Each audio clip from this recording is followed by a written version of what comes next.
It is time for part 3 of the NBA season preview. We have previewed all 30 offenses. We have previewed all 30 defenses.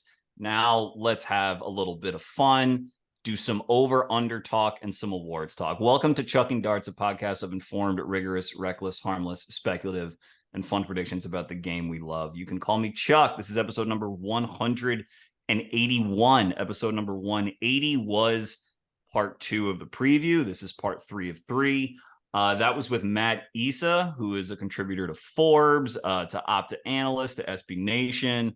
We ranked every regular season defense in order of predicted finish, 1 through 30. And so he and I compared our notes there. And so now, episode 179, the one prior to that, was previewing all 30 offenses. That was with Sam Ferris, who's at Draft Dummies. So now we have an idea of all 30 offenses, an idea of all 30 defenses, and it's win total time. You know, I have always viewed win totals as, you know, a very fun gimmick, but I've never done it myself, either because I haven't had the time or because I was trying to be all cool and alternative. But who am I kidding? I love talking about this stuff, and so let's do it. To help me do it, one of my favorite guests to come on the podcast semi-regularly, TrillBroDude, a co-host of the You Know Ball podcast, You Know Ball Patreon. He does that with Sam Sheehan, which is hilarious and very informative. They know their stuff and they have more fun talking about it than anybody. So Trill, welcome back. How are you? Thank you for having me. I appreciate it. And having just heard what your last few episodes are, I'm excited to listen to those and find out that the Sixers will have the number 1 offense and defense in the NBA next year. You know, it's funny. I actually, in that defense episode, our first disagreement when we're going through the rankings was how high I am on the 76ers defense. I think I have them as a top 5 defense. But I think you're right. I mean, I've watched Nurse's style fits this roster better than I had anticipated watching the preseason. He loves to have guys that get into passing lanes, that take risks, cause turnovers, get the team out running. And we'll see who stays on the court, who stays in the rotation. But I can tell you there are a few guys. We know Joel's always going to give you a floor for, you know, a top 10 defense whenever he's on the court. But when he's off the court, Paul Reed, all he does is cause turnovers, gets rebounds. D'Anthony Melton is a guy who's going to cause a ton of turnovers, get the team out running. And if Danny Green, who has looked amazing somehow in preseason, a year off at age 36, will do wonders for the body. If he can crack the rotation as well, you got some of the best off-ball roamers kind of causing chaos. And I really do think that the defense is the one thing that I look forward to with this team. And I didn't even mention Patrick Beverley or PJ Tucker, who are still, you know, looking spry at their age as well.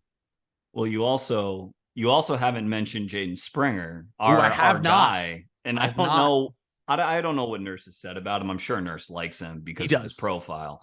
Yeah. But if there is a coach under which Jaden Springer could get minutes at his age, because he's still only 21, maybe he just turned 21. Yeah, 21, because he's still so young.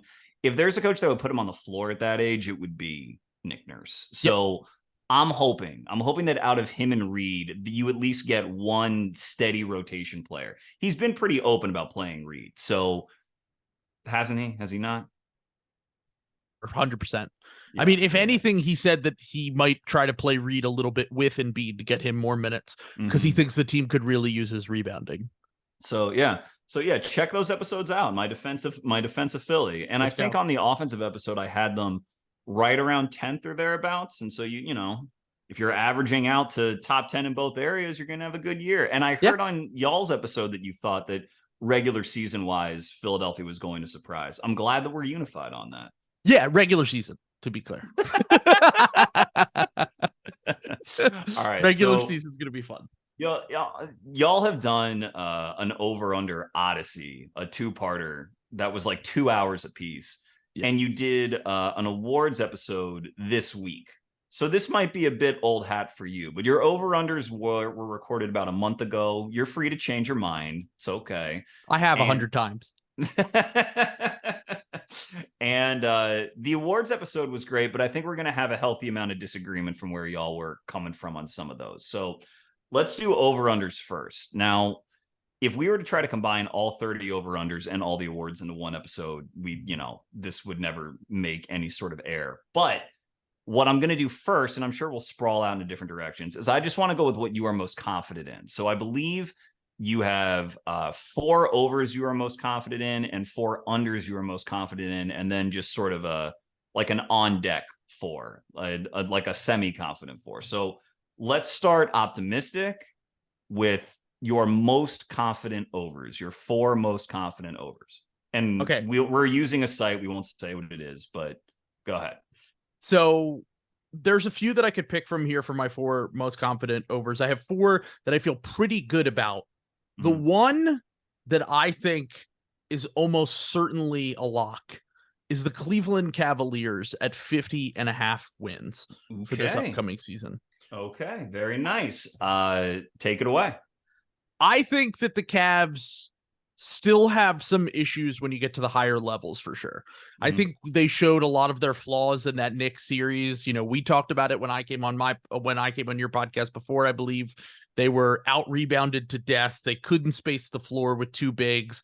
It was hard to figure out who the 5th guy was going to be on any given night. They tried to shuffle through all last season, but one of the things that I talked about the Cavs, and I felt the same way about the Suns last year, was they just needed one transaction cycle to get a shot at making this team into a slightly deeper team that makes a little bit more sense with the pieces that they have. And what they did this offseason was, we're going to go out and we're going to try to get shooting. They brought in George Niang, who, look, at times Niang drove me insane with the Sixers, but he provides real floor spacing for a team that seems to be pretty desperate with for that right now. He is a guy who's going to put up a ton of catch and shoot threes off the bench for them next year. He'll probably only play about 20 minutes a game. He'll probably play at the 4 with Mobley at the 5 and Allen at the 5 as well. He'll probably play with both of those guys. And while he might compact some of their issues in the rebounding department, I think that his floor spacing ability will allow them to get away with maybe playing an Isaac Okoro a little bit more, a guy who's been inconsistent with his shot. So that should maybe hopefully help with some of the rebounding and defensive issues that they might run into.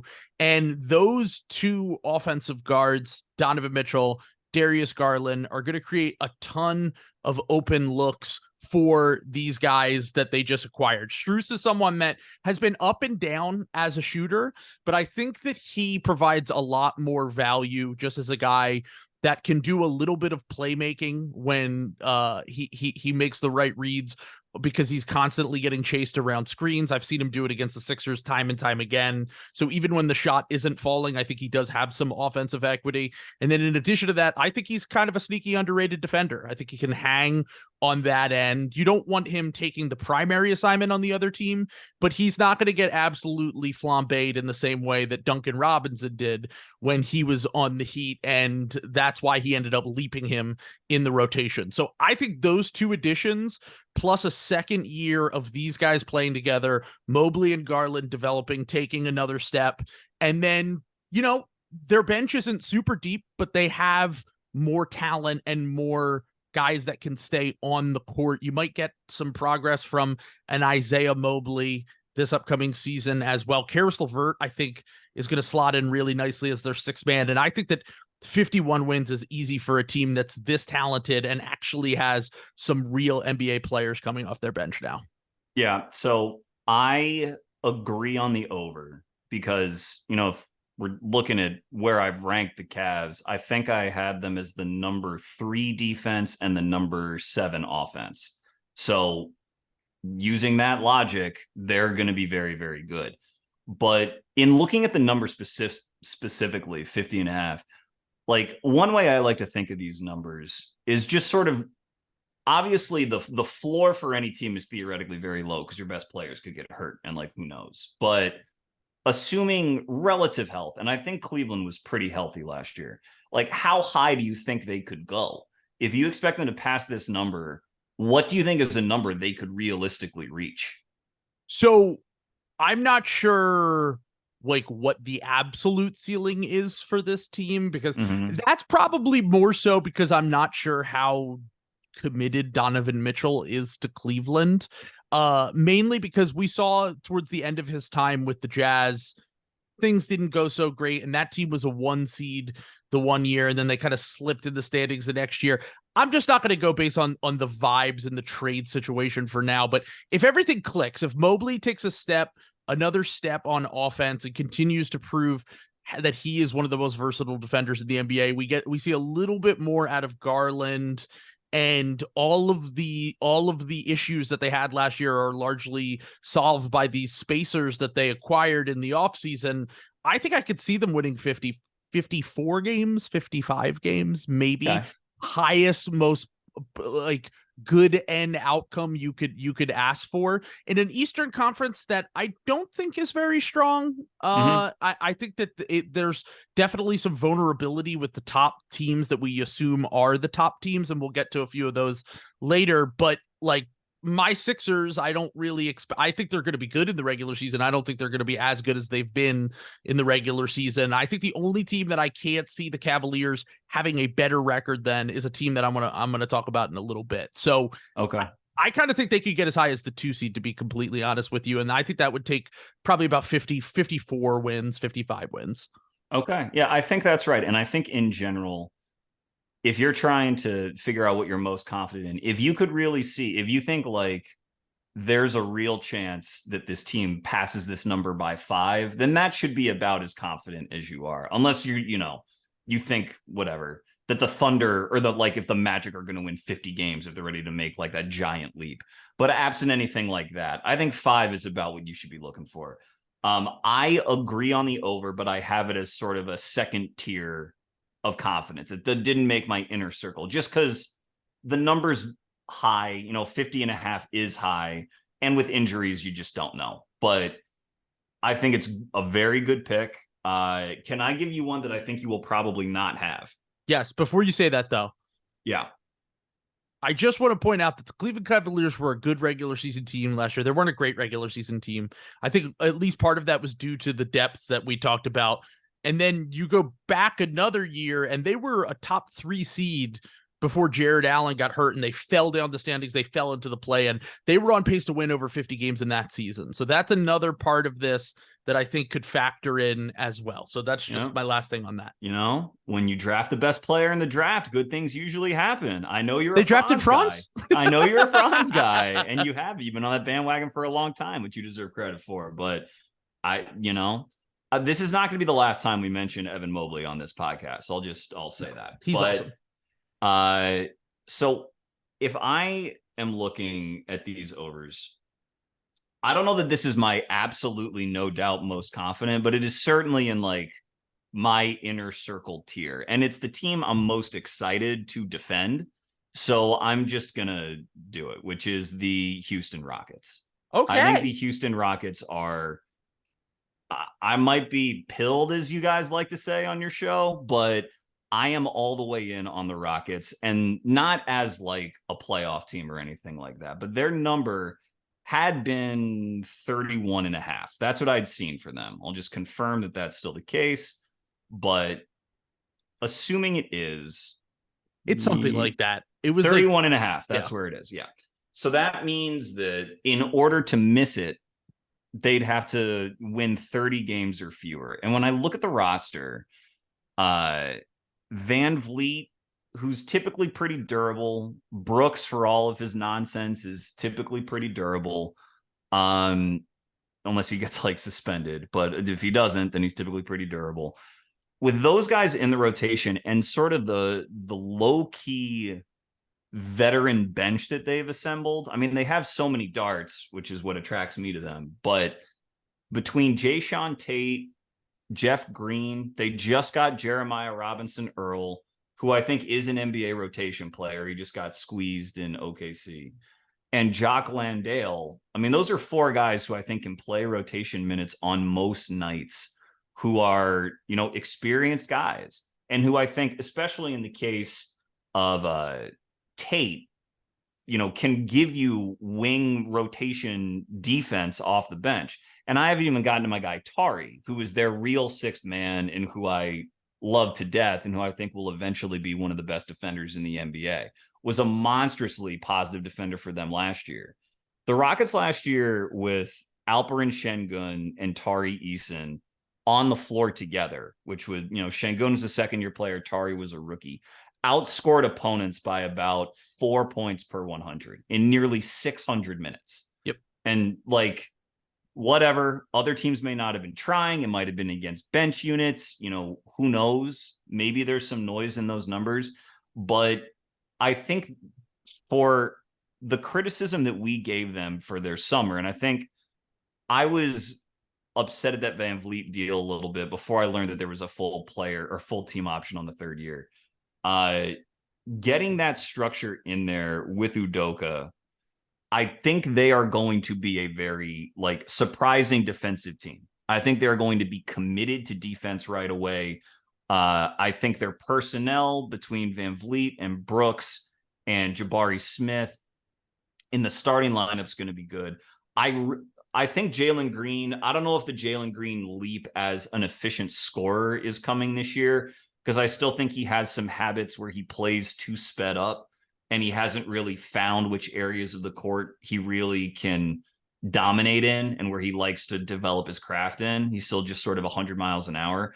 But I think defensively, the kid is so athletic that if he's in a culture that is fostering a commitment to defense and positioning and ball denial and switchability, I think Jalen is going to be a glove fit for a coach like Udoka. So I think they are going to be a top half of the league defense. Their offense is still going to be coming along. I think that's going to be around 20th, maybe early 20s is where I rank them. So if you have a defense between 10 and 15 and an offense around 20, 21, 22, I think they are capable of winning maybe 38, 39 games. And in order to win 30 and miss this, I just think so many things have to go wrong, from injuries to guys not improving to there being some sort of toxic culture right away. You can make a Udoka joke if you want, but I just think it is so much more likely that there's this honeymoon first year with a new head coach thing that happens in Houston, where these young players who by all accounts really like each other, there's not any reports of tension or, bickering among Şengün, Tari, Jabari, Jalen, Whitmore, Amen. I haven't heard any of that. So I think this year is the year they are notably better. So I think they will definitely clear 31.5. I think another thing that probably could work in your favor for this argument is that if they're trending towards this under, Raphael Stone's going to get fired. So if there's one team that is likely to try to make some in-season upgrades in order to save their job, they don't have a ton of future draft capital. I think they technically are like a +1 on the net draft capital from the trades that they've made. But they have some contracts, they have some picks, they can make a move that probably will secure an over of at least that 31. I'm a little bit lower on their ceiling as a team. I think every single night them, like you said, that culture of defense and them trying incredibly hard is going to steal them some wins, especially against some good teams that kind of are going to be coasting and floating through the season. And you can change all the load management rules you want. Guys are still going to sit out. That's just kind of what the reality is. I think that this team is probably going to steal some wins that way. The one reason why I'm a little bit skeptical is because I do think that there is going to be an adjustment period for a few of these guys, at least. These are guys that were used to being Jalen. I know that things haven't been great so far in his career, but he's used to being on ball. Guys like Şengün and Jabari last year had a ton of on ball opportunities. I'm interested to see how that translates now that they have a few other guys that will handle the ball. And look, if you're banking on pretty much this being on the strength of their defense and the effort of that Udoka and Stills, then you probably don't have to worry about that too much anyway. So yeah, I mean, honestly, you laid out a very good case, because I think I ended up, I can't remember. I was very split on this one. I didn't have them on my list this time, but I was very split on this one only because I felt like I didn't know. I look at every rotation in the NBA, and the majority of these rotations, as we're looking through them, they're filled with, I guess, more proven guys that have made all-star teams and have the offensive impact that I think of when it comes to these kind of winning situations, these playoff play-in level teams. And that was the one thing that when I went through there, I was like, they have 10 guys I think could play in a rotation, 11 guys I think could play in a rotation, but I don't know how it all fits together is my biggest question. Like, Cam Whitmore is someone who probably should be in their rotation, but is he going to be able to, sustain that with a veteran coach like Udoka, who's probably going to preach, all the stuff that we already talked about? So I'm just interested to see how the pieces fit, really. Yeah, I can tell you, I mean, this is also a team that has 6 legitimate darts from the last couple of drafts. And I love that group. And so I was always going to be prone to taking the over with them anyway. But on that level, since we haven't, gone one by one, I don't think Cam's going to play much. I don't think so either, actually. If he does, it's because he's earning those minutes. I mean, that's been Udoka's reputation. It's like, if you're not playing well, I'm going to bench you. And that isn't changing in Houston because they don't have their pick this year. It's owed to OKC, protected 1 through 4, and they don't want to be 1 through 4. So there's that, number one. And Cam was also drafted 20th. It's not like there's some organizational imperative to play him. As far as the other pieces fitting, I think that I love Jabari, Tari, and Şengün. I really like Jalen Green, but relative to other people, I'm extremely high on those other 3. And I think that Şengün is, he averaged 15, 9, and 4 last year, in this a very trashy situation, but it's hard to get to those numbers anyway for a 20-year-old center, which is what he was. I think that he could. We'll get to most improved player. I don't know that he could get all the way up there, but I think that he has the talent to, within the next year or two, be a top 5 offensive center. That's how good I think he is. And so a center, in any given possession, when you think about, well, there's only one ball, how do you do that? The center is going to be, especially when the center is the best passer in the starting 5, he's always going to be involved. So I would think that whether it's DHO, because they've already talked about how they like to play Van Vliet off the ball and Jalen off the ball, that means that Şengün's going to be involved a lot. I think he's going to find guys very, very well. And for Jabari, Jabari is my number 1 guy in his draft. He still is. I still think that he's that guy. And so he's looked very good all summer. He's looked very good in the preseason. I don't know that he's going to be a 20-point per game guy, but I could see him averaging 15 or 16 and continuing to be a very underrated defender. I just think there's too much here for there not to be a couple of these darts that start to really pop. And even if it's only 2 out of 6, you still have 5 playable veterans around them. And so that's why I feel good about being as optimistic as I am. Yeah. So not to harp on the Rockets for too long here, but last thing I wanted to say. Yeah, I really cut myself off. I was like, oh man, I'm I know. We always do it. So to bring it back to my Sixers, Daryl Morey has been trying to make a trade for James Harden, and what he wants back is Terrence Mann and 2 first-round picks. That's right. From what I've heard and from what has recently been reported, he doesn't plan on holding on to Terrence Mann, and he is going to try to flip him for, I would imagine, a protected first-round pick, because it was barely a first-round pick. Is that just cap reasons, or do they just think the pick is a better trade asset? They just think I think they just want picks. I think that they like Terrence Mann, but they're like, we have DeAnthony Melton. We're trying to develop Jaden Springer. I think they Hell look yeah, that's right. I think that's the way they look at it, is we have guys in house that we like that are similar mold of a similar mold of player, and we want to keep our options open, and this guy has trade value, and we'll take advantage of that. So one of the teams that I thought of was Houston, because Houston, like I said, Raphael Stone, desperate to possibly save his job this season.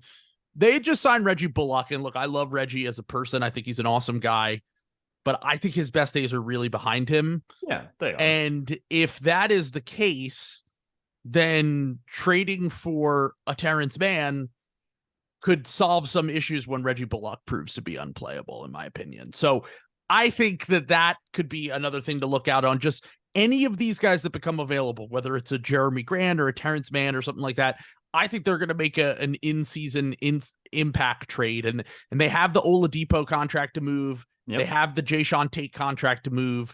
They have guys that they can trade, and it will take a little bit of time to trade those guys. But 2 months from now, it'll be really interesting to see if they're making some kind of win now moves. And if they wanted to go that route that you're saying, the win now trade, they may not have a ton of future draft capital, but they have present dart capital. Sure. And if there's a team that is just completely entranced by Cam Whitmore, yeah, like, as much as I like Cam and I like him, he's one of the youngest players in the NBA. He turned 19 during Summer League. He's a 19-year-old kid. So he's not going to be a positive rotation player for a couple of years. So if a team like, I don't know, Portland or Detroit or something wanted him, and they have Bojan Bogdanovic or, name your player, or Jeremy Grant or whatever, and they wanted to work out a deal, like, Cam would be the best asset they would get back in any of those deals. Otherwise, they're just like looking for a late first round pick. So I'm not trying to get Cam traded. I know Rockets fans like him because they love everybody. I'm just saying that they have plenty of ammunition. That's all. I love that. Rockets fans are some of my favorite people on Twitter. I agree. Do you follow Taroya Eason, Tari's mom? Yes, monster? I do. Well, I used to. I think I probably unfollowed her at a certain point because she posts Celtics propaganda too much. Because she's Celtics fan. Yeah. She loves Celtics. Yeah. She's great though. Well, I guess that's a nice transition here into my next pick. Go. Yeah. The Celtics are going to destroy the NBA this year. It makes me sick to say it. They're 54.5. I went over when we talked about this when they had, I believe the line was 53.5 when we did it a month ago. Pre-Drew trade. Pre-Drew Holiday trade. And then they went and they made that move after the Bucks trade Drew. They give up. And one of the reasons why I was like, the only reason I think they could hit this under is because of health and availability. And they traded a guy in Malcolm Brogdon, who they just got the healthiest year of his entire career out of. And they traded a guy in Robert Williams, who I like Rob, but he's just never available anymore. And they got a virtual Iron Man in Drew Holiday, who barely ever missed a game for the Milwaukee Bucks the past few years, to add into Jason Tatum, who basically never missed a game. Jaylen Brown, who rarely ever misses time. Derek White plays a lot. The only guys that you really have to worry about in their rotation are Horford due to age and Porzingis due to his injury history. But I think they're going to be incredibly cautious about that. And I kind of think that people are sleeping on their depth a little bit, only because their top 6 is the best in the NBA. If you look at it 1 through 6, they have either guys that are going to make all defense teams, be in the all-star, all NBA conversation. They're crazy stacked with talent. But that makes things so much easier when you get past that top 6 and you look at the guys who they have coming off the bench. Peyton Pritchard's been incredible in preseason, and he's going to have a pretty low usage role, I would imagine, with the team if he ever does get the chance. He just signed that extension for like $7 million a year. You have a guy in Sam Hauser who, when he got the chance to play last year, was a lot better than I think people expected, and is a lethal shooter who can hang on defense.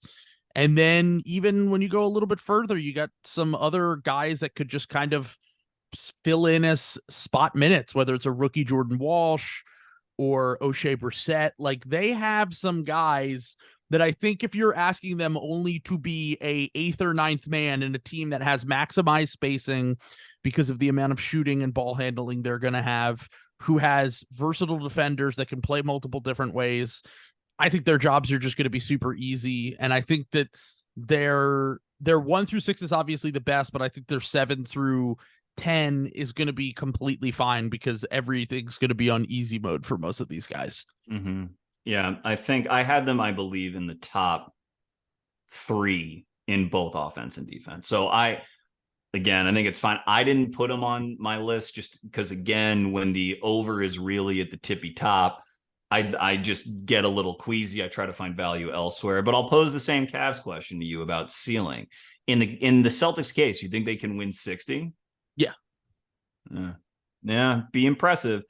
I'm not going to play devil's advocate because I just told you how highly I have them ranked. I think they can win 60 games. Yeah. The only thing that's gonna stop them from being an upwards of 60 win team to me is the fact that they might just not care by the end of the regular season, similar to Denver last year, where they're just like, we know we're one of the best teams in the NBA. We're gonna either sew up a 1 or 2 seed and we'll cruise for the rest of this regular season like the Nuggets did at the end of last year, and they only ended up with like 52 wins when they were on pace to win like 60 games or whatever.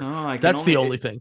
If that were to happen, I can only imagine, when certain NBA podcasters, maybe with a Boston background, are a little hungry for content on, March 23rd.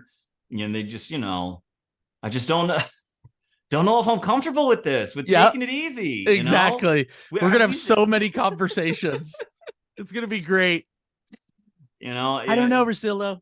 I'm just a little worried. Like, did you see Derek White's body language out there? Al Horford looks old.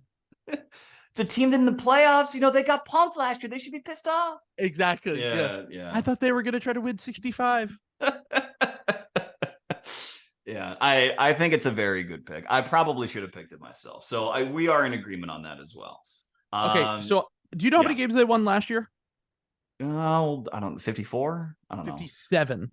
57. Holy cats. They won 57, and I think they got better. Yeah, I think so.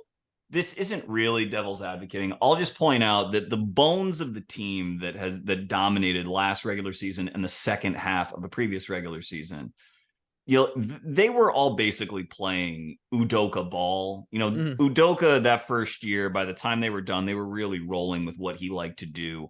And oftentimes when you're coming off of that kind of hard ass disciplinarian coach, like, the juices are still flowing for about a year before maybe a less intense coach or a more players coach kind of guy before their vibe sets in. So I do think that this is going to be a Mazzulla team like through and through. And maybe Mazzulla is a good coach, or maybe he's just a young coach who's learning. I mean, young coaches have to learn too. But the Robert Williams, Al Horford front court, the reason that team was so good is that defensively they just dominated because they erased so much with them and Marcus Smart, that sort of triumvirate. Obviously with Holiday, they still have a ton of defensive talent. Porzingis is going to get to plenty of shots. Like, it should all work. I'm just saying that there's a chance it takes some time, and it will be on Mazzulla to adjust to this defensive personnel because they aren't going to play the same way where they have this weak side rim protector ignoring a bad shooter on the other side and shrinking the floor, because they don't really have that player. If Jason Tatum is playing a lot of 4, he's a very good defender, and he might have an outside chance at an all defense selection. We'll see if we get to that in this episode, but he's a guy who helps at the nail. He's more in the middle of the floor on the perimeter. They're not going to have some, this hunter, this shark roaming the back line unless they try to turn Porzingis into that guy playing next to Al Horford. But I don't think they want to play Horford that many minutes, number one. And if they do that, that means they got to bench either White or Holiday for long stretches, number two. And I don't really think they want to do that at the end of the day either.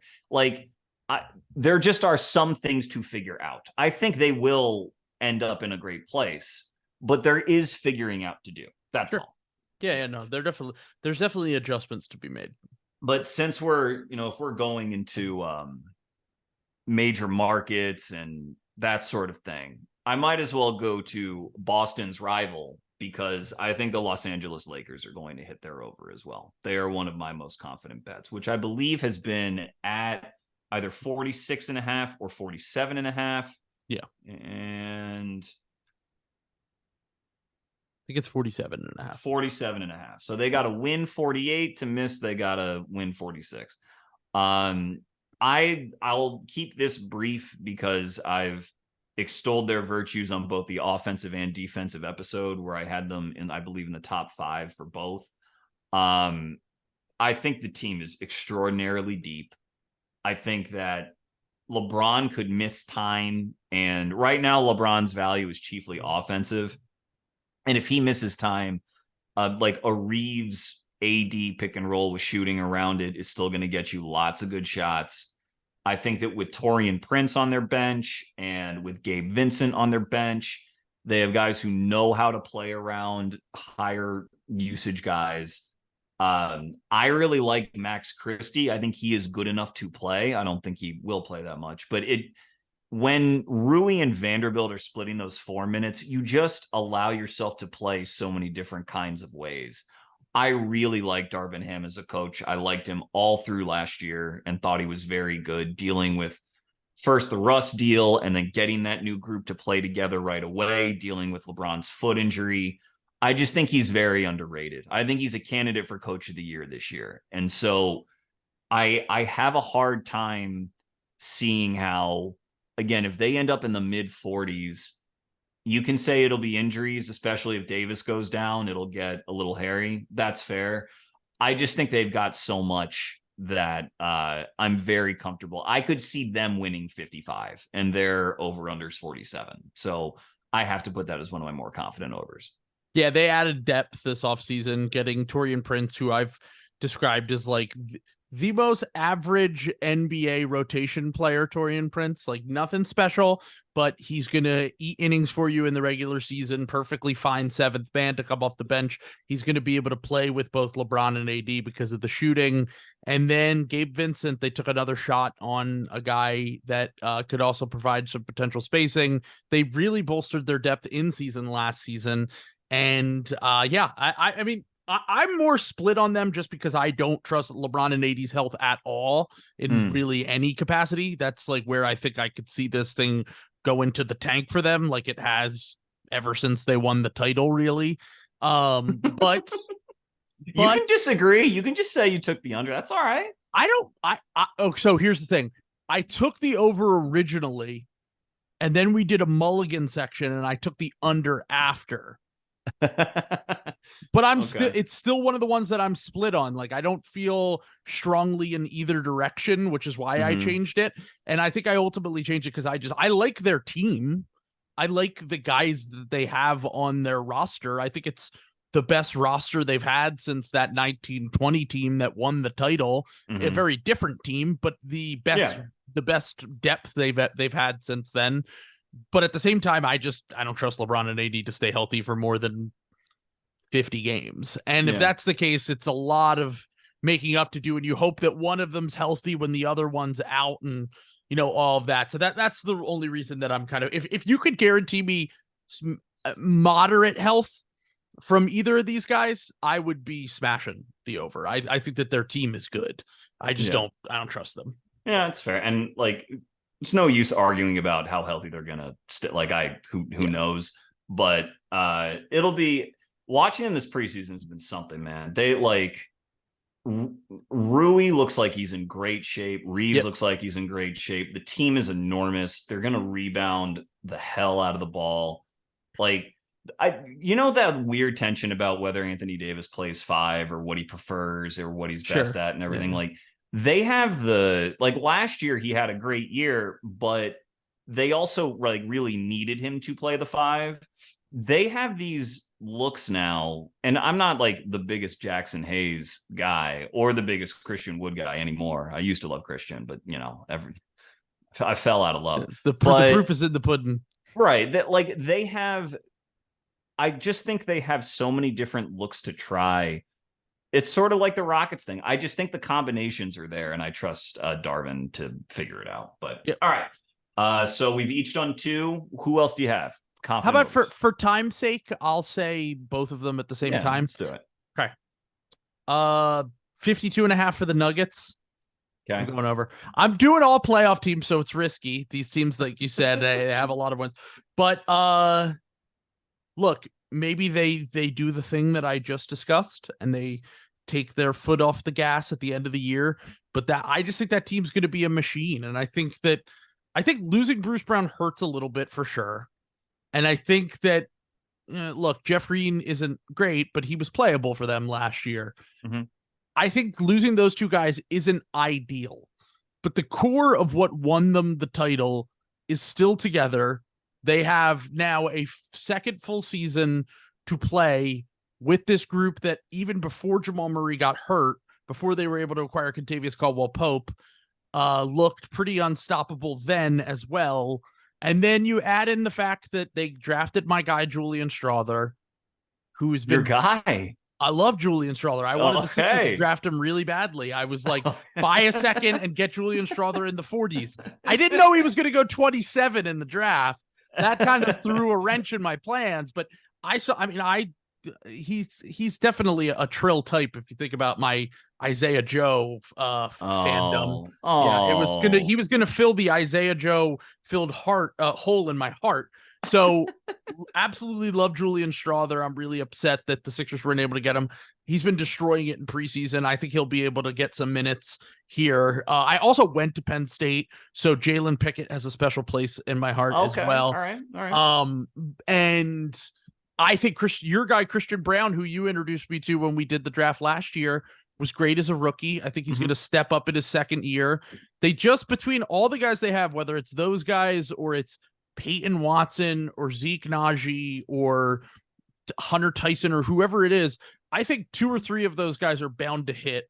And then that will solve some of the issues that I do have with their bench. Because I didn't like their veteran signings, to be completely honest with you. I was a Justin Holiday fan 3 or 4 years ago, not as much anymore. I don't really think he could play anymore. Yep. I didn't really get them bringing back Reggie Jackson, except for the vibes, because Reggie seems like a good dude. And I'm a little bit concerned about their depth, but that's kind of that kind of is what it is. And then for the other one, I'm also going to do another team I think is going to be a playoff team. And I want to put this on the record. The Minnesota Timberwolves will be a top 3 seed in the Western Conference this year. Hell yeah. And I'll clear out for you, but that's our first agreement. They are on my list as well. So 44.5. I think that people are really sleeping on. And by the way, we recorded this a little over a month ago, before these podcasts started getting released now, where everyone has been higher. I'm not saying I invented this idea. Look at their roster. It's a good roster. But you've got the Dart Chuckers lament. You're first there, man. Yeah. We were on the wave. We were to be fair, I was very high in the Timberwolves last year.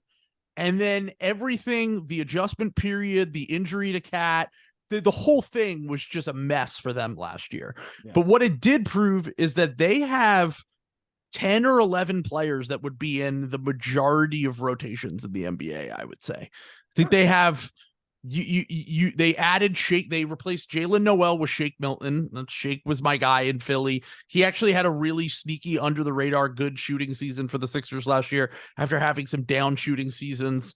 I like him as a bench ball handler for them that can space the floor with their best players. We already know Kyle Anderson and Naz Reid are 2 of the best bench players in the NBA as it is. Mike Conley just makes more sense for that team, I think, than D'Angelo Russell did. And I think the fact that they're going to have, between Nickeil Alexander-Walker, who actually was really good after he got traded to the Timberwolves last season, or your guy Leonard Miller, they're going to have some other guys that will save them some real, like, when it is the dregs of the season, when it is January, February, he's going to be able to keep the other guys fresh. And that starting lineup is just incredibly well balanced. I still think that the Cat Gobert fit is a little bit weird, and we'll see how that works. But I mean, defensively, McDaniels and Ant improved as a defender last year too, but McDaniels is one of the most versatile defenders in the NBA. He's looked awesome on offense in the preseason as well. And then I just think all the pieces fit. It's bound for Ant to make a leap this year, and I think everything's going to be clicking. I have him as a top 3 seed, and I have him winning a playoff series. So excellent. You know, another episode we recorded was after that Gobert trade, which I defended vociferously. Yeah. And I'm on record as doing that. I was not big on that trade at the time, but I didn't know how good McDaniels was going to be, how quickly he was going to be good. And now I see why they were so crazy about keeping him.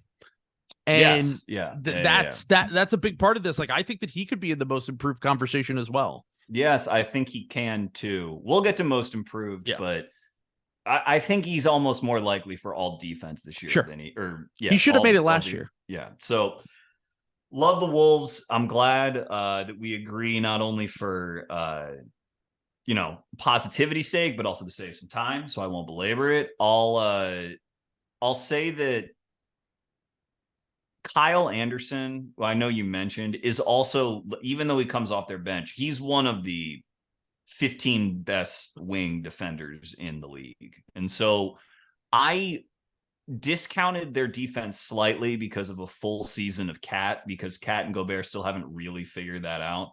And I had them around like 10 or 11, but they could easily surpass that and be like a top 6 defense. And their offense, I think, is probably going to be around 10 is where I'd have them. And so whatever that is, I think they could get to 50, 51, 52. I'll just ask you, if you think they're a top 3 seed and you're picking Denver to go over, I imagine it's those two in the top 3. Who's your third? Phoenix? Yeah, Phoenix was my other. Yep, those were my top 3 in the West. Okay. Yeah. My top 3 in the West are the Lakers, probably the Nuggets, and I don't know, maybe Minnesota, maybe, quite possibly. I think maybe we'll get to Phoenix, maybe we won't, but Phoenix and Denver I view not in a similar boat for title chances. I think Denver has a much better title chance, but I think both of their defenses are going to struggle. Phoenix is just because they're throwing everything together, and Denver's because with everything you mentioned about their bench, I think it hurts their defense more than it hurts their offense. Their offense is still going to be a top 5 offense, and I don't think they're going to coast, because I don't think they're going to be able to afford to coast this year the way they did last year. But, Strawther, I'm glad you love him. I think he is a very good fit for Denver. I love the way his shot is translated to range immediately. But I'm tempted to be highest on Hunter Tyson out of their 3. I think Hunter Tyson really, at 6'9", he has a very good shot. The stroke isn't as good as Strawther's, because Strawther's release is quicker and he can shoot off movement better. But I think Tyson's going to stick around on that team. It's just how many young players are you going to play and still trying to have a very good defense? I think their defense is probably going to be, it's going to top out at 15th. And if their offense is 4th, then I think the number is about right. And so I view it as sort of like a toss up. I think over 50 is solid, but 52, 53, I'm just I'm shrugging my shoulders and I say, well, they could have 52 wins with 2 games left and sit everyone. And sure. Who knows? But all right, my other over, which is a team I don't think you have an over on, because I think I listened to this portion of your podcast. I have not seen many people be enthusiastically over for this team. I haven't seen many people be enthusiastic for this team, period, because I think most people consider this team boring and stuck in mediocrity and just a snooze. The Chicago Bulls. That's right. And the Chicago Bulls over. All I needed to hear was boring and stuck in mediocrity for me to know you were talking about the boring ass Chicago Bulls. This episode will go up on YouTube, so it's good now. I can share what I see with the world. Sure. Your face lit up at boring and mediocre, which is I know. Well, because I think a year ago we had on Trey Kirby from No Dunks, and we were like, Trey, how do you break the cycle? And he was like, his whole thing was look, I'd rather be this than be what we were the past few years when we were just we were irrelevant, but we were also playing bad basketball.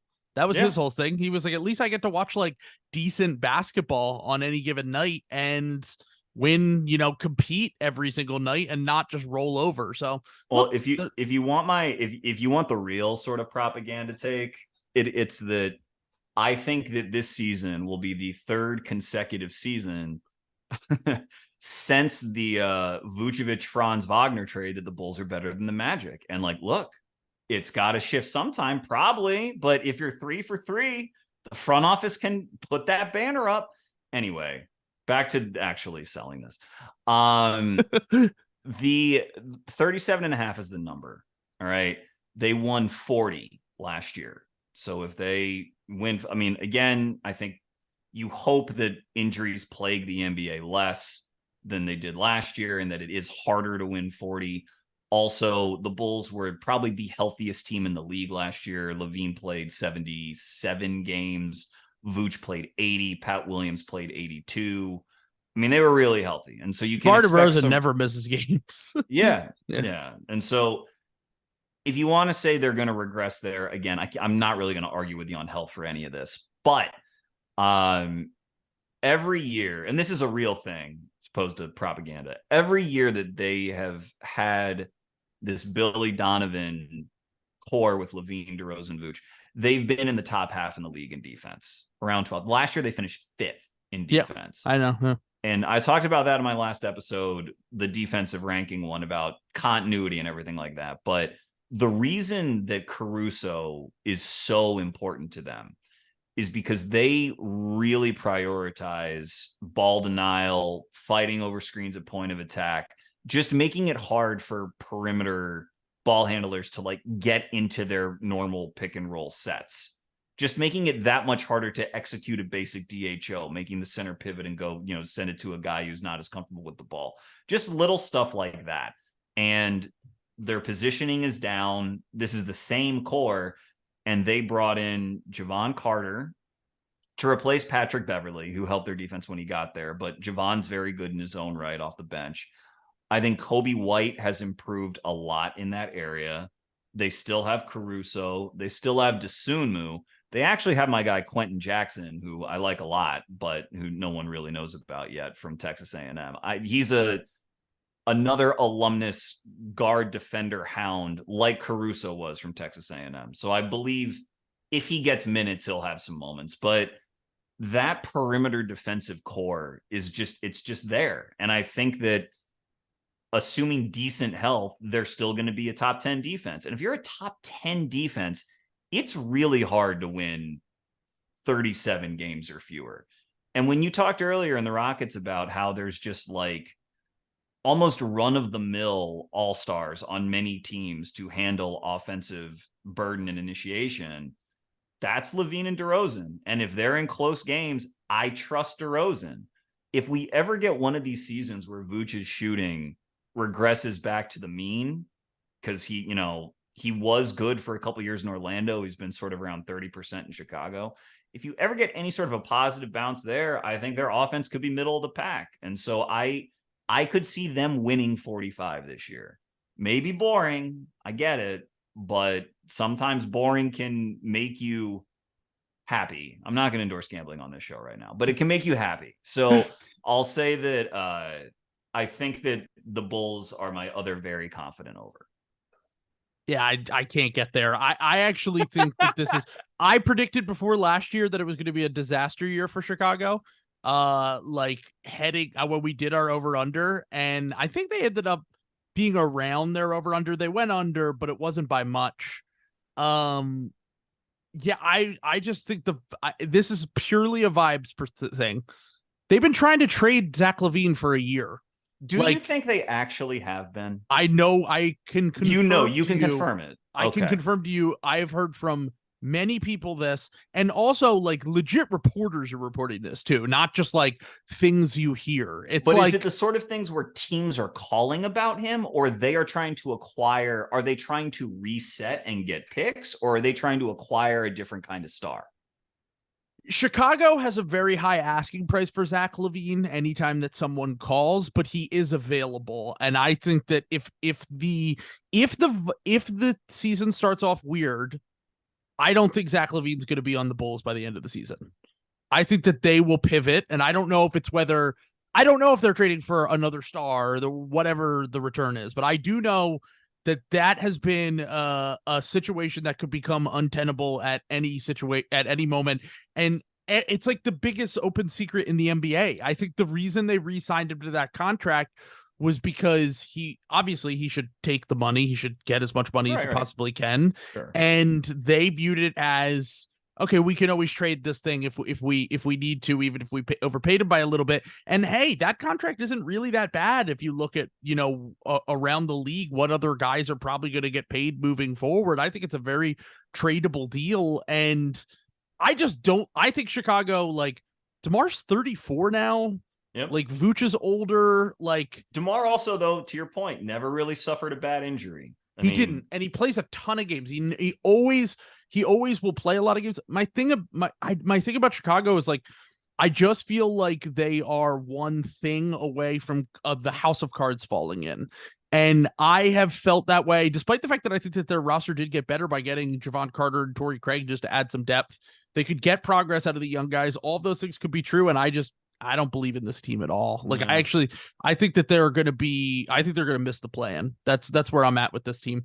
It's possible. It's possible that they have a decent season build on the strength of their defense, but, like, it's just like, I just feel like something's got to give with this team. I think both things can be true. I'll just say that I am comfortable saying I don't think they're going to start badly. I don't. Okay. I also, it's interesting. When you mentioned that, like, LaVine is available, I don't know how it starts from a conversation that the GM has with someone before making it to a reporter or an aggregator or something, how the term available comes to be. Like, if someone says, is Zach LaVine available? And he's like, yeah, for, like, a young blue chip dart. I'm going to imagine that Arturis says dart. Tyrese Maxey, basically. Yeah, Tyrese Maxey. And that's what they would want. Yeah. But, like, if it's like, yeah, if you give us Tyrese Maxey and 3 first-round picks, sure. And Durham was like, and then he calls whoever, and he's like, yo, Zach LaVine's available to try to mess with Chicago. Like, the trade talks have gotten further than that, is all I'll say. Okay. From everything I've heard, like, I mean, there are legit reporters that said the Knicks almost traded for him. Like, there is legit smoke behind it. It's not just like all these. And I think that if I had to bet money on one of 5 guys who have made an all-star team over the last few years to get traded, Zach LaVine would probably be number 1 on my list to get traded this season. Okay. All right. We'll see. I made it through a Chicago Bulls preview without mentioning my original draft love, Patrick Williams. So if nothing else, I'm growing. I'm maturing here, Trill. So, all right, we've gone through the overs. Give me your unders. We'll see. We might have a bit more unity here, but go ahead. This one breaks my heart because I want good things to happen for the city of Detroit. I think the Pistons are going to be really bad again. Like, I think that this team, you talked about it before when we talked about the Pistons, with it's just a bunch of raw talent that we don't really know kind of how it fits together yet. They definitely have guys I like Jalen Duren. Certainly, I liked Ivy in the draft. Asar is a completely solid pick where they took him. They have the talent in a few years to maybe be a competitive team. But this year, with how good the NBA is, I look at rotations around the league, and they certainly tried to improve by just taking Joe Harris on at a salary dump to get some shooting help, and I hanging on to Bojan and Alec Burks for the same reason. Totally reasonable. I didn't like the Isaiah Stewart contract. I thought it was a pretty big overpay, to be completely honest with you. 4 for 77, that deal? That's what it's in my head. Yeah. Okay. It was something like that. It was like he's making like 17 million or something a year. And and they have a log jam with a bunch of James Wiseman, Marvin Bagley, former number 2 overall picks on the team. I don't see it with this team. I think Monty Williams has got a hard job this year. Sam said on the podcast, what if they were somehow to make the play into the playoffs? And I said, Monty Williams should win coach of the year for the next 100 years if he can get this team to the playoffs. I don't see it. Like, people call me a Cade hater. I've been more of a Cade skeptic. Um, I don't hate him. I don't hate Yeah, Cade. no, no, no. I know. It's just funny to hear like such a reasonable label. Like, Yeah, that's I've funny. been a Cade skeptic based on what I was told he was coming out, and I think we've had this Yeah, conversation before. yeah, sure, sure. And I still think that it's incredibly hard to win when you have an incredibly young roster, and I don't think the pieces fit yet. And I just don't really know. I don't see this team like I would be floored if this team won 30 games. So that's what I wanted to focus on because I totally get it. I actually have the Detroit as like a modest over. I don't think that I think if they won 36 games, that would be kind of stunning to me. But I also think they're going to win more than like 26, 27. So that's when I think their range is, I just sort of lean towards the over.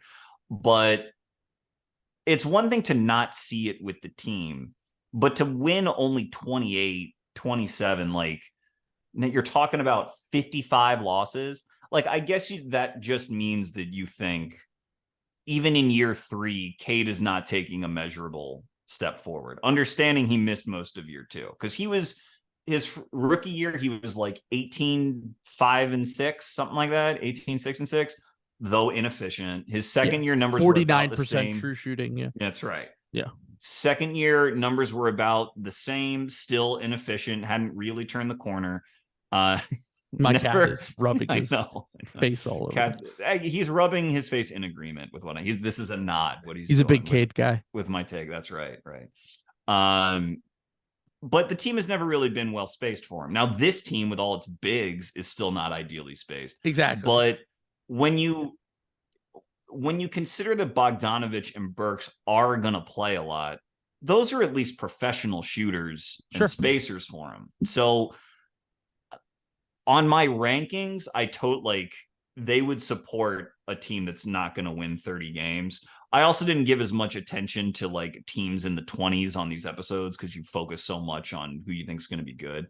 But if Cade just goes from 50 true shooting to 53 or 54, which is still below league average, but just that level of bump, I think that is enough to get them over 30.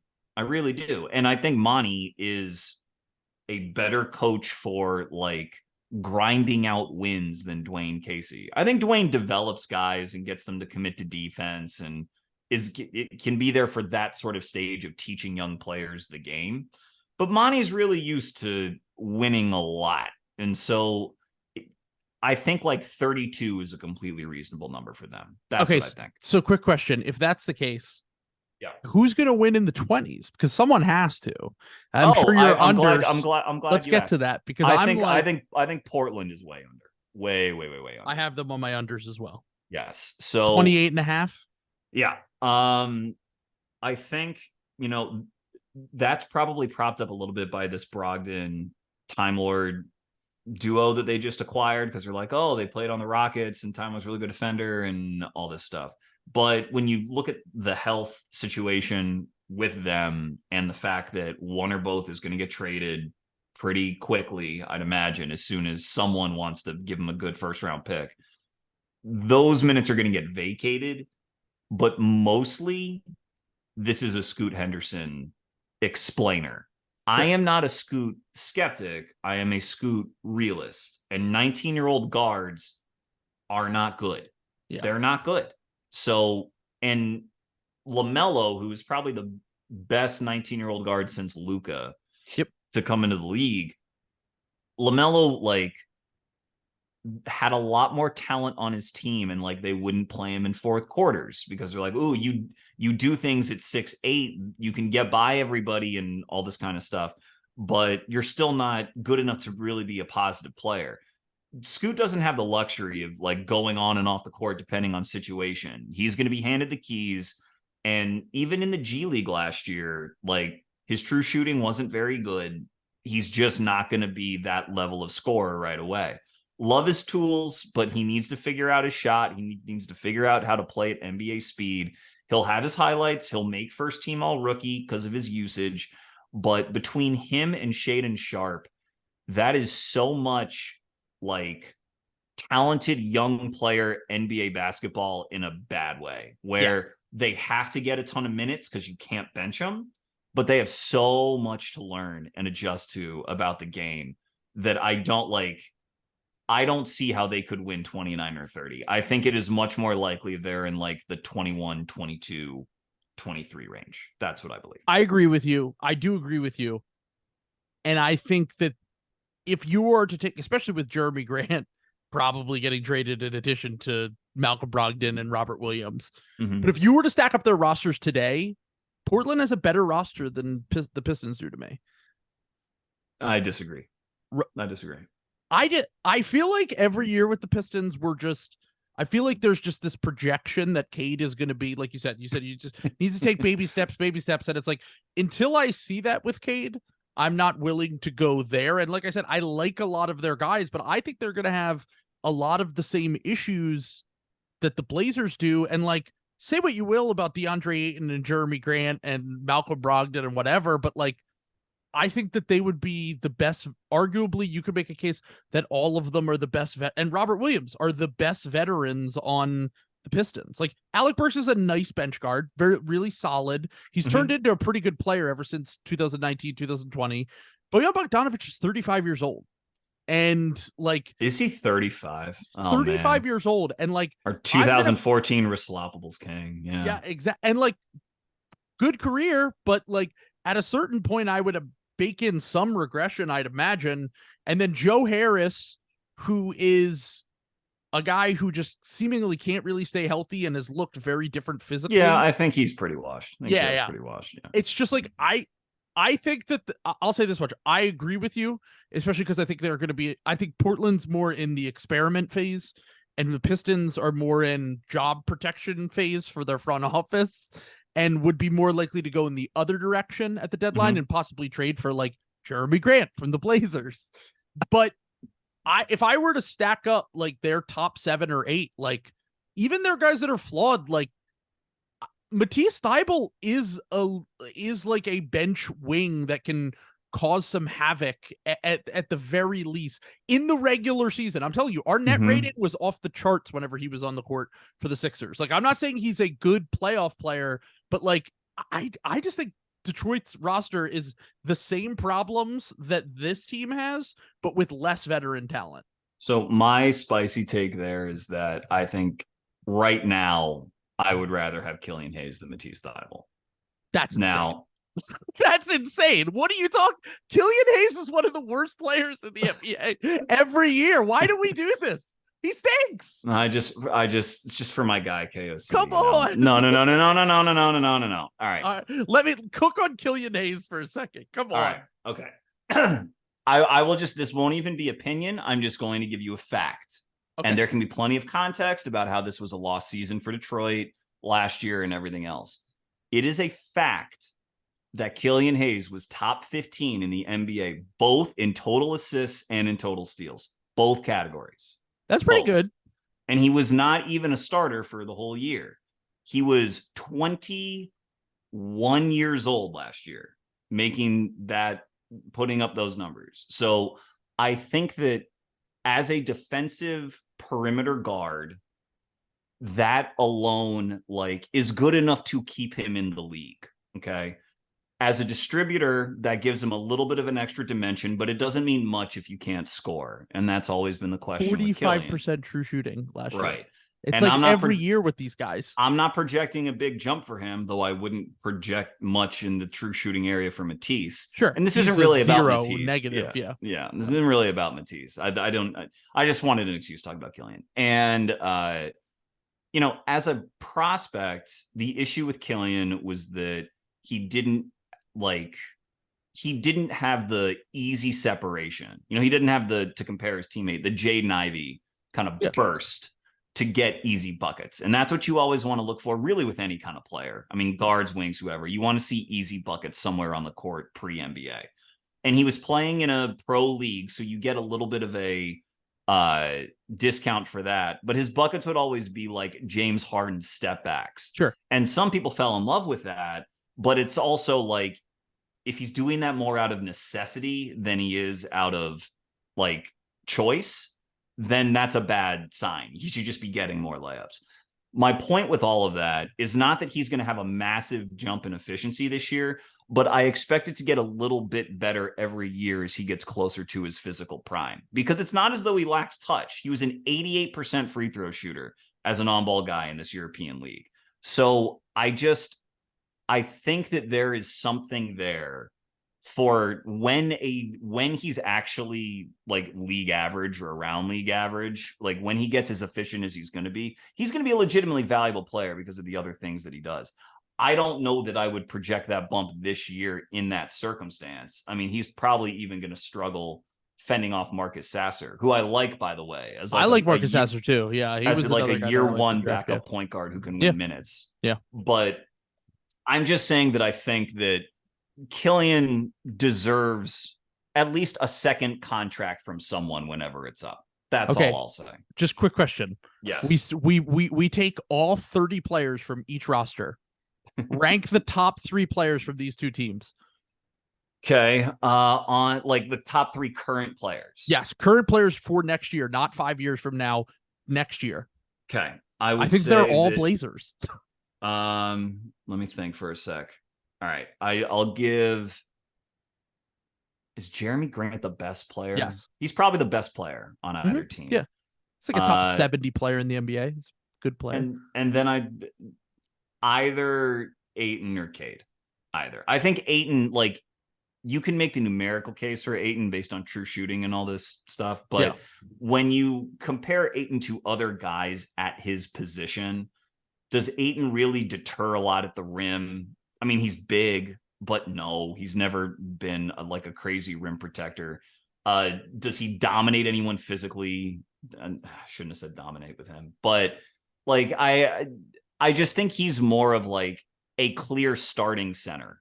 That's sort of what I think Ayton is. And if you want to take that over Cade, fine. But I think that is closer than it seems. I would also say that out of all the players that would start on both of these two teams, that I might say the 2 worst right now this year are Scoot and Shaedon Sharpe. Okay. I would say I would take Anthony Simons over Cade Cunningham next year. Okay. I mean, he's not going to start, but sure. Maybe if you want, but maybe. Yeah. I think he's got a shot to start. I think it's going to be Scoot and him in the backcourt. And I think Sharpe will be the 6th man. Think you're going to bench him? Maybe. I think so. I am a Shaedon skeptic. Not as like he'll be a starter in his prime, but I just don't think he's going to be. Anyway, we've gone too long on each of this. This is a healthy disagreement. This will be something that we can chart. Yes. Okay. Yeah. Name your other unders. My other unders are, so I had the Pistons, the Blazers, the Kings, and 44.5 for the Kings, and the Milwaukee Bucks at 54.5. Is that where they're at? 54.5? 54.5. Yeah, I agree with you on the Bucks. Very high. Very high for a team that has been dominant in the regular season, but also lost some. I guess they didn't really lose a ton of depth, to be completely honest with you, because they really just traded Drew Holiday and Grayson Allen and replaced him with Damian Lillard, who's one of the 15 best players in the NBA. But I think that this team, I like this team more in the playoffs than I did before. Because even the year they won the title, I was a Buck skeptic until the very end. Because of the half-court offense.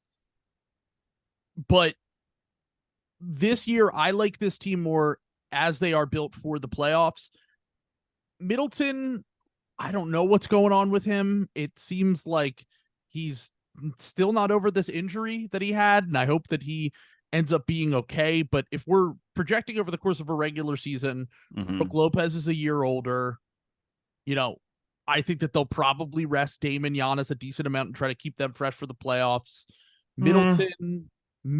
And I don't really like, truthfully, I don't really like any of their depth, to be completely honest with you. I think that's the weakest part of their whole team. Yeah, they've got issues, and they could maybe solve some of those things, but I think they'll be more focused on acquiring those guys near the deadline for the playoffs, as opposed to as opposed to building it out for the regular season. Well, and the issue is, I don't know that they can really afford to do the load management deal with Giannis and Dame, because they need to rep that out with the two of them. True. Like, it's one thing for it to fit on paper, but you need to come together as a team playing together. Even if that's experimenting a lot, like, you need to be on the floor together.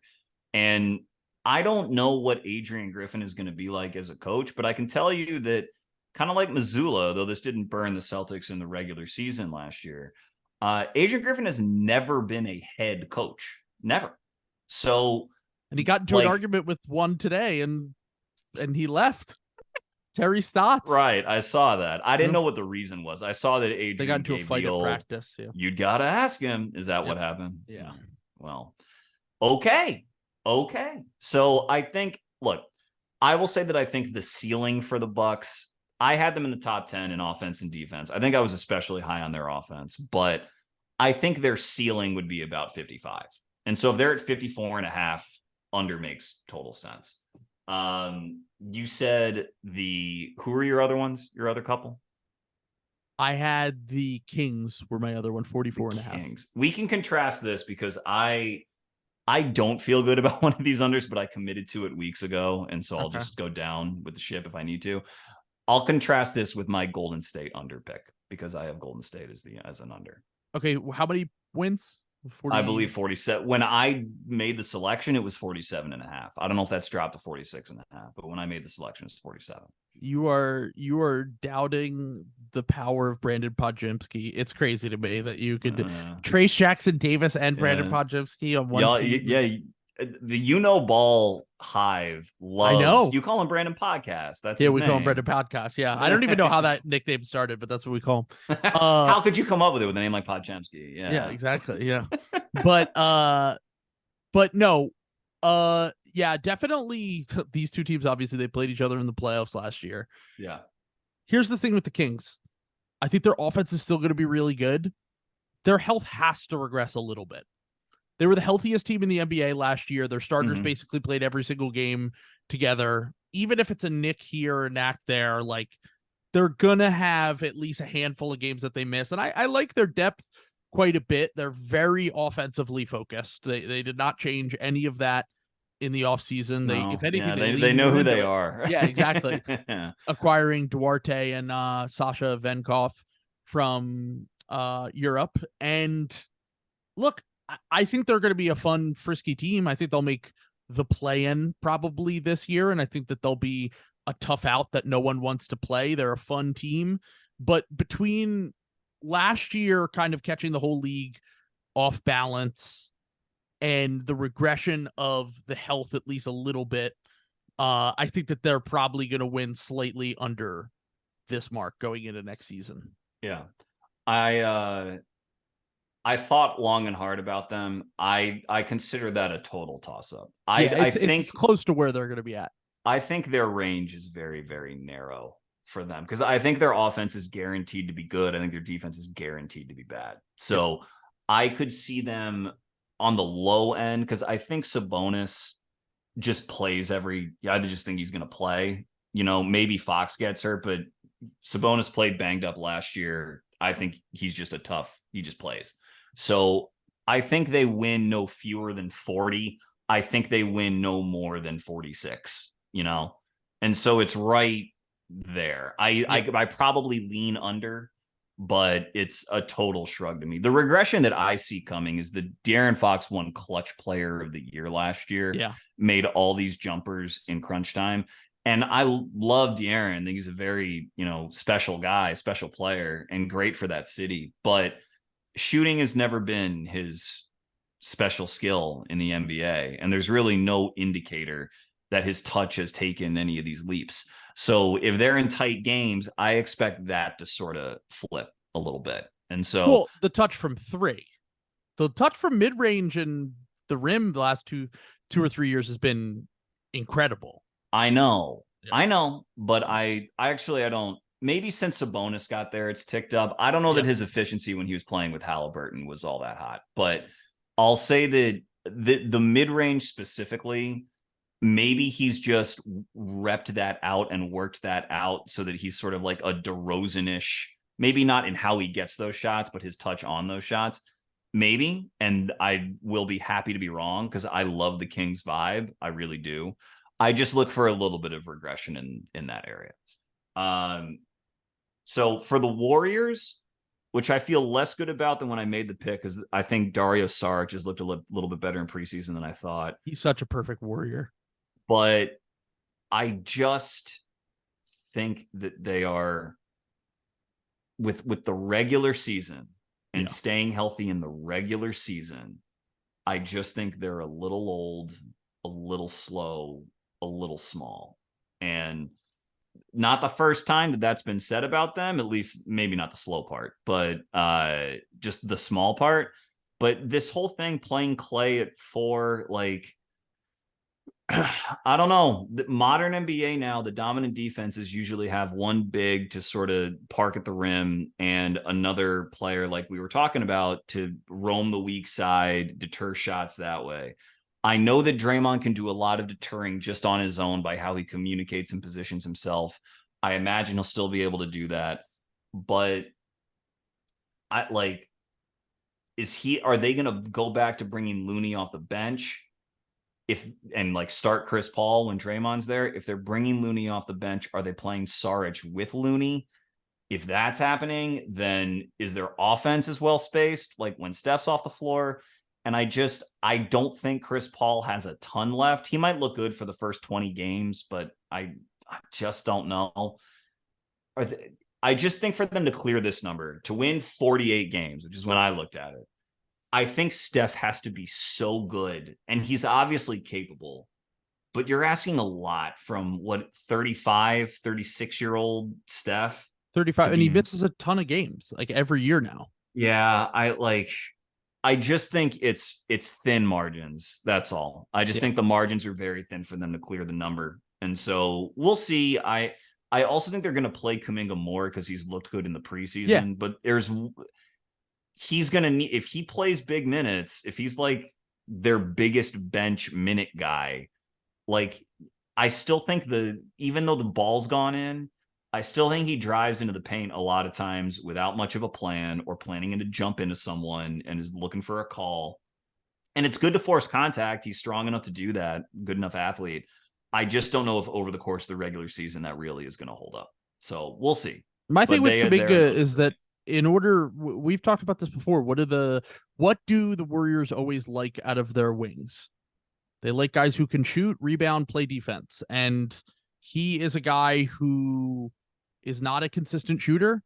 Hasn't really been so far. He's a low volume guy, not a really good rebounder, low key. He's actually been pretty bad when you consider his size and his general athleticism. Mm-hmm. And like you said, I think you said, like, I just don't really see that how he fits perfectly with this team.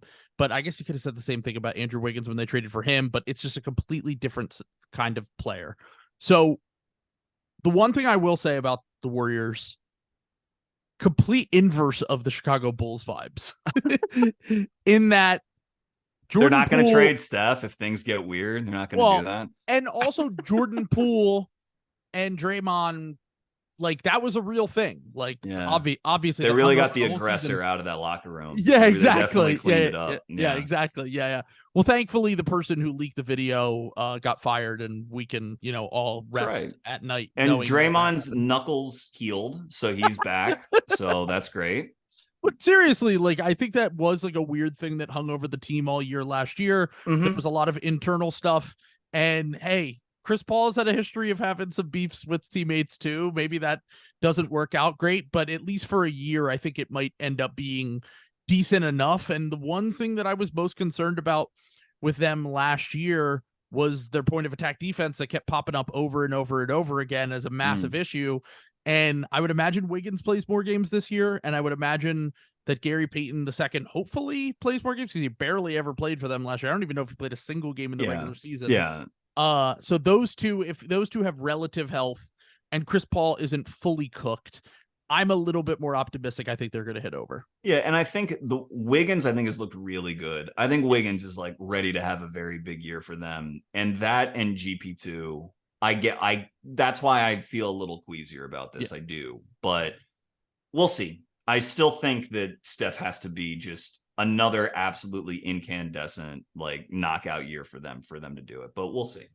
Absolutely. My last under, and this will be brief because I don't feel very strongly about this, but I think it's maybe a little against the grain, is Brooklyn. I am taking the under for the Brooklyn Nets. Yeah. And we can boil this down. I don't really believe in the Ben Simmons reclamation. It'd be nice if it happened, for sure.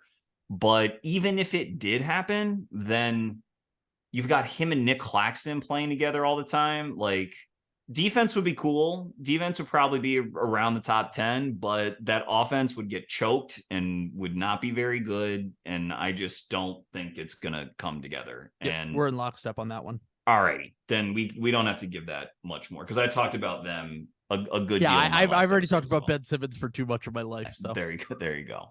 So a very efficient over under for us, as I predicted. We just have every award to get to. Unless you want to go to any other over under, we'll be condensing as we go. But anything else you want to hit in this area? Nope, I'm good. I'll just throw out the teams I was most split on very quickly. Okay. I have the teams I was most split on were my Philadelphia 76ers, 48.5, because if Joel plays, they're always on like a 53 win pace. I would lean over for them. Mm-hmm. Okay. Mavericks, 44.5. I would lean under for them. I picked under for them. And then Hornets, 30.5. I will. Talent over, vibes under. Yeah, I guess they'll win like 32 games. I'll pick over. Sure. And then the Spurs, 29.5. God. Jesus. This is what I'm saying. Some teams got to win in the 20s. They could win 23. They could win 40. I'll lean under because I just don't think they're going to play Wembanyama more than like 60 games. Sure. But what a team. You know, I'm going to cover them in more depth probably in the next couple of weeks. What a team. Yeah, I think the Pelicans are also very because if Zion plays, what the hell's going to happen? Biggest range of outcomes. Yeah, biggest range. All right. So y'all spent a lot of time, justifiably so, on MVP on your episode and went through the cases for lots of different guys.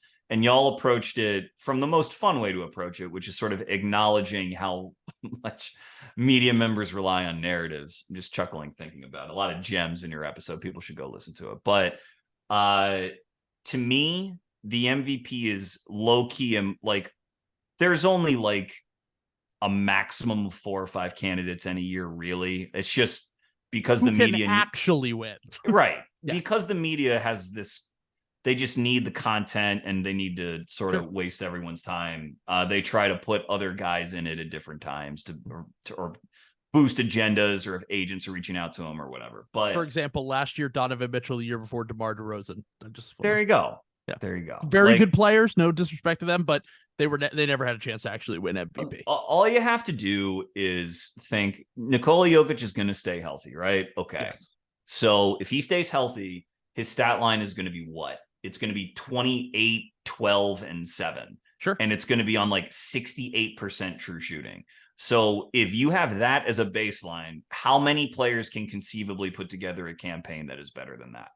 And so who is on that list for you that could, even if the Nuggets are the 3 seed and sort of disappoint, that's still going to be there for Jokic. And there's still going to be guys who want to reward him from not voting for him last year because can he get it done in the playoffs? And then he did. So who do you think can surpass sort of the Jokic baseline of absolute top of the league excellence for MVP? Giannis, Embiid, Tatum, maybe SGA if the Thunder are really, really good, and Devin Booker, the only ones that I think have even a close shot to even come close to anything that Jokic is going to do next year. But as you know, you listen to the podcast, I picked him to win. So yeah, and I think that's by far the most logical pick. I think I think Booker is not, unfortunately, I love Booker. I think he is the best player on his team, but I think with Beal and Durant there, I just think that's going to cannibalize him too much. Which makes no sense to me personally, but yeah, fair. But, that's what happens. That's how they work. With these awards. I think SGA, the other four I agree with, are the only other ones you can conceive of. If the Nuggets are a 3 or 4 seed and the Celtics win 60, you'll have plenty of people falling all over themselves to right. I don't even you can do this. No, I do just want to ask, why do we care about Devin Booker having Bradley Beal and Kevin Durant and horrible depth, arguably, like compared to the rest of these contenders? Yeah. Versus Jason Tatum having the best 2 through 6 in the entire NBA. Like, it's apples and oranges, kind of, like, for the media. It is. It drives me insane. It's more that I don't see the Suns seriously challenging for 60 wins. That's more fair. The point.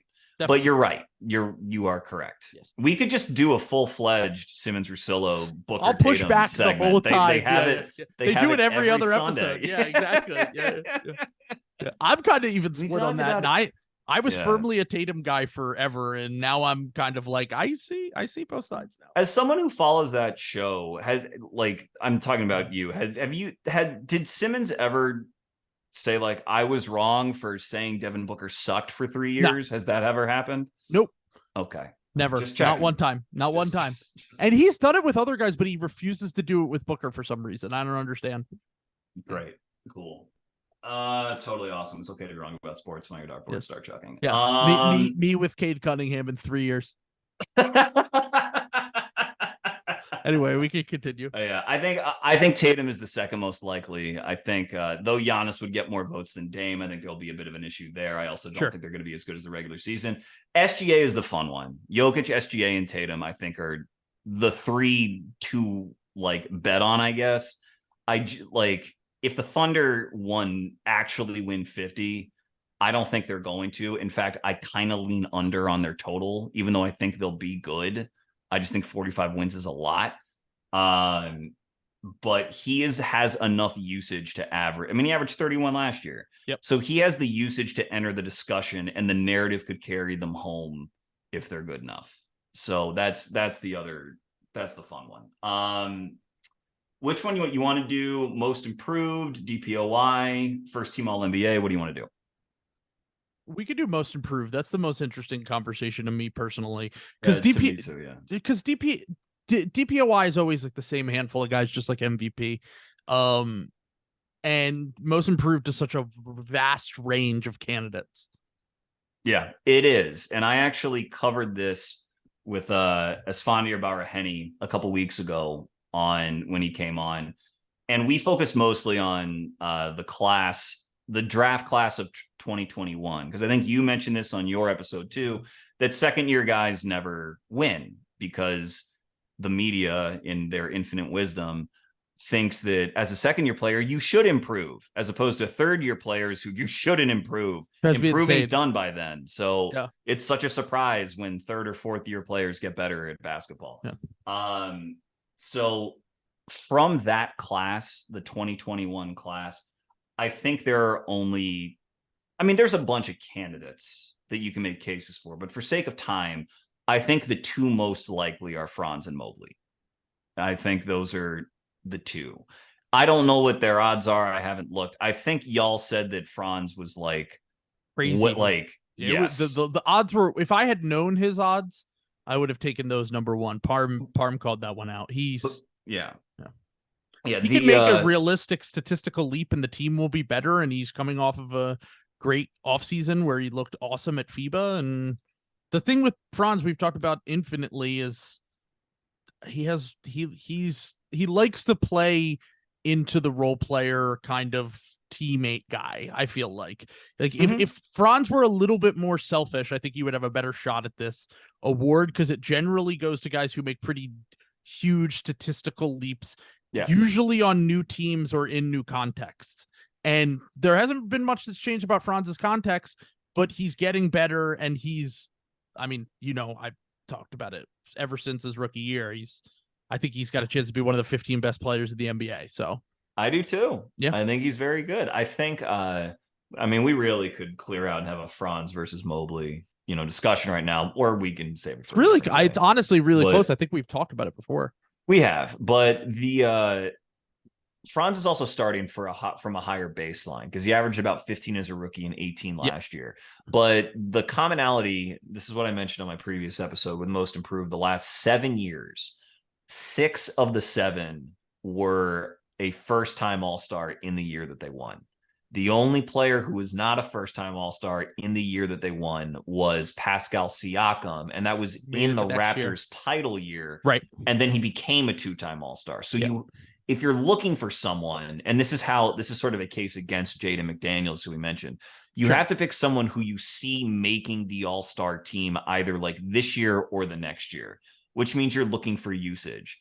And that's why I think that if you really want to believe in Jalen Green, he'll get enough usage, but is he going to make an All-Star? Like, are the Rockets going to be the 7 seed come All-Star game time? Like, that's the sort of bet you'd have to be making with yourself. I think he's going to average less points next year than he did last year. I think that's very possible. And there are a few guys that I really like in theory that are, even if you go back to the 2018-2019 class, guys that are bucket getter type guys like Anthony Simons and Jordan Poole and those guys. Yeah. But their stats are already so good that there needs to be this obvious difference in the stats for a lot of the media. Even if they're playing much better basketball, that's not really what people care about when it comes to this award, generally speaking. True.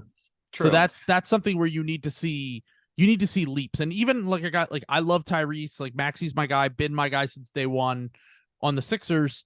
He already averages 20 points a game. So unless 2 years running. Yeah. And unless he averages an efficient 25 and also doubles his assists and keeps his turnovers down and looks better on defense, like he's got to do everything possible to win this award, that it just feels a little bit out of reach for him. But you know what? I think that in terms of serious candidates that you actually like, we're getting down to brass tacks, I think he's a serious candidate. He is. He certainly is. It's hard for me to see him winning the award. It's not hard for me to see him finishing in the top 5. Well, like, again, just make the list of players who you think can make the All-Star game for the first time this year, because that's step one. All right. Yeah. All right. So we already said Franz and Mobley, obviously. Yes. So those two, certainly.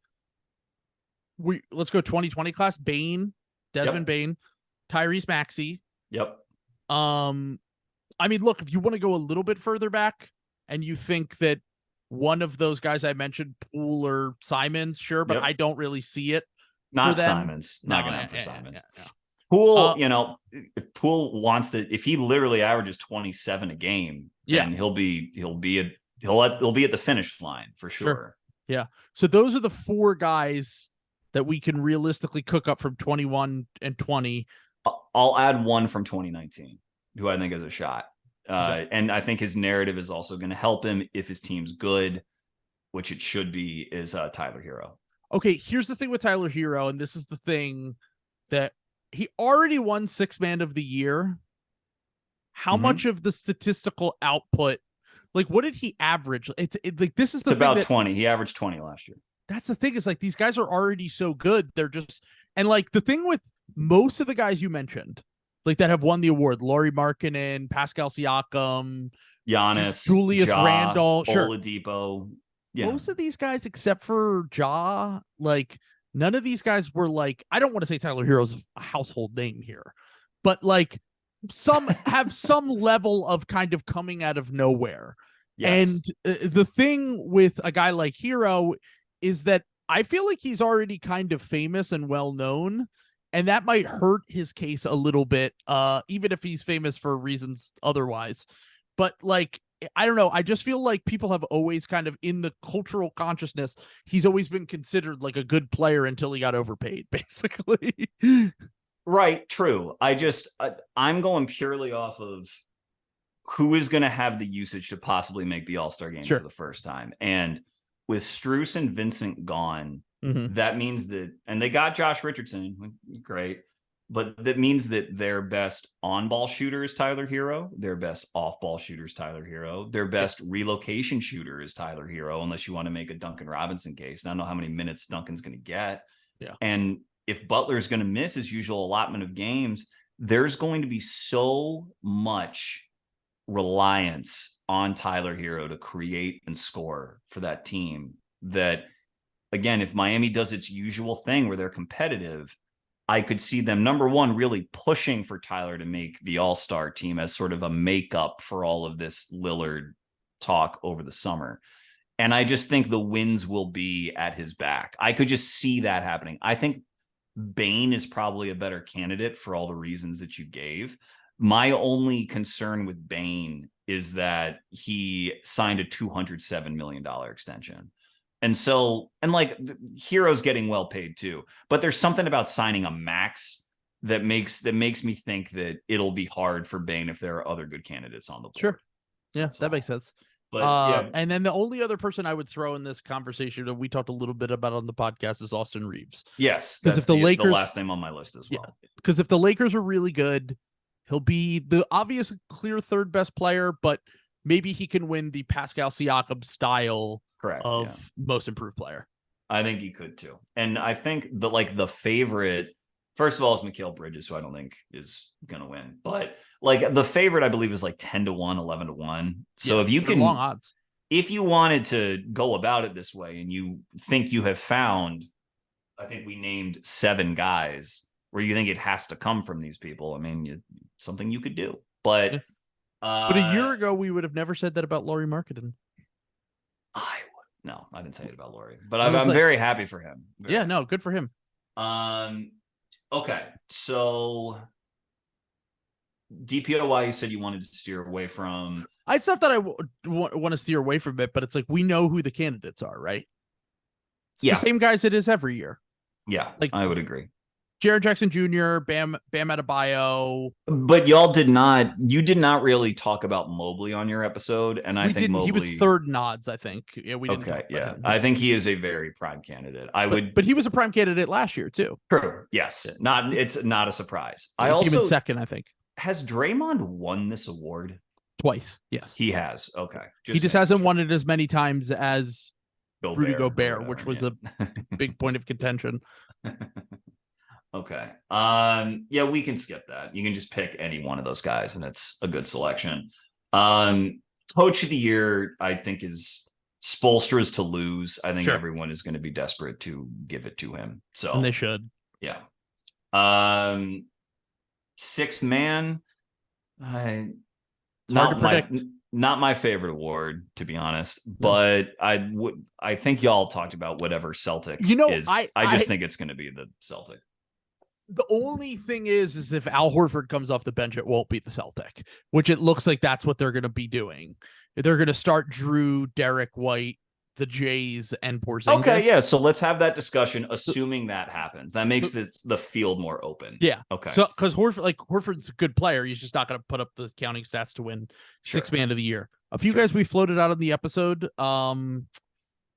The real guy that I think was an interesting one that someone brought up that I would like to see be thrown in there is Naz Reid in the Montrezl Harrell style bucket getter big off the bench.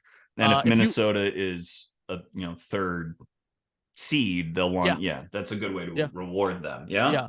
Per 36, his scoring numbers are pretty eye-popping because he just doesn't play a lot of minutes in general. But if he can get some extended minutes next year, then I think that he's got a real shot. I also think Emmanuel Quickley came in second place last year. He will probably continue to come off the bench because they acquired another guard in Dante DiVincenzo, and he's looking to get paid this upcoming year. He's up for an extension right now. Yes, he is. And I don't think he's going to get it, though, is my thing. I think they're going to wait because he wants $100 million and they don't want to pay him that and blah, blah, blah. But long story short, I think he's a good candidate for this award. And then another player, by the way, I think the Rockets should look into getting, but that would be nice. Yeah. He would be a good fit there. But the last one that I didn't get a chance to talk about on the podcast because we kind of went over a ton of candidates, but I had similar to the guys coming off the bench at Boston, the conglomerate of those three guys. I had the same thing, but for the Pacers, because they're going to have one of Benedict Mathurin, Buddy Hield, or Bruce Brown as the sixth man. It'll be Hield. It'll probably be Hield, and Hield will, in a small amount of time, can score a lot of points. And it's not something that he's been thrilled about before, and he's not your stereotypical ball handler off the bench that will win six man in the Tyler Hero, Jamal Crawford kind of vein, but he is going to be someone who can score a lot of points in a small amount of time. Yes. It'd be interesting. They would also need the narrative sort of wins at their back to do that. They're going to be fun. So I think that they definitely are going to be fun. God, I want to believe that they'll win 43 or 40. Like, I want to get on the bandwagon because I love Halliburton so much.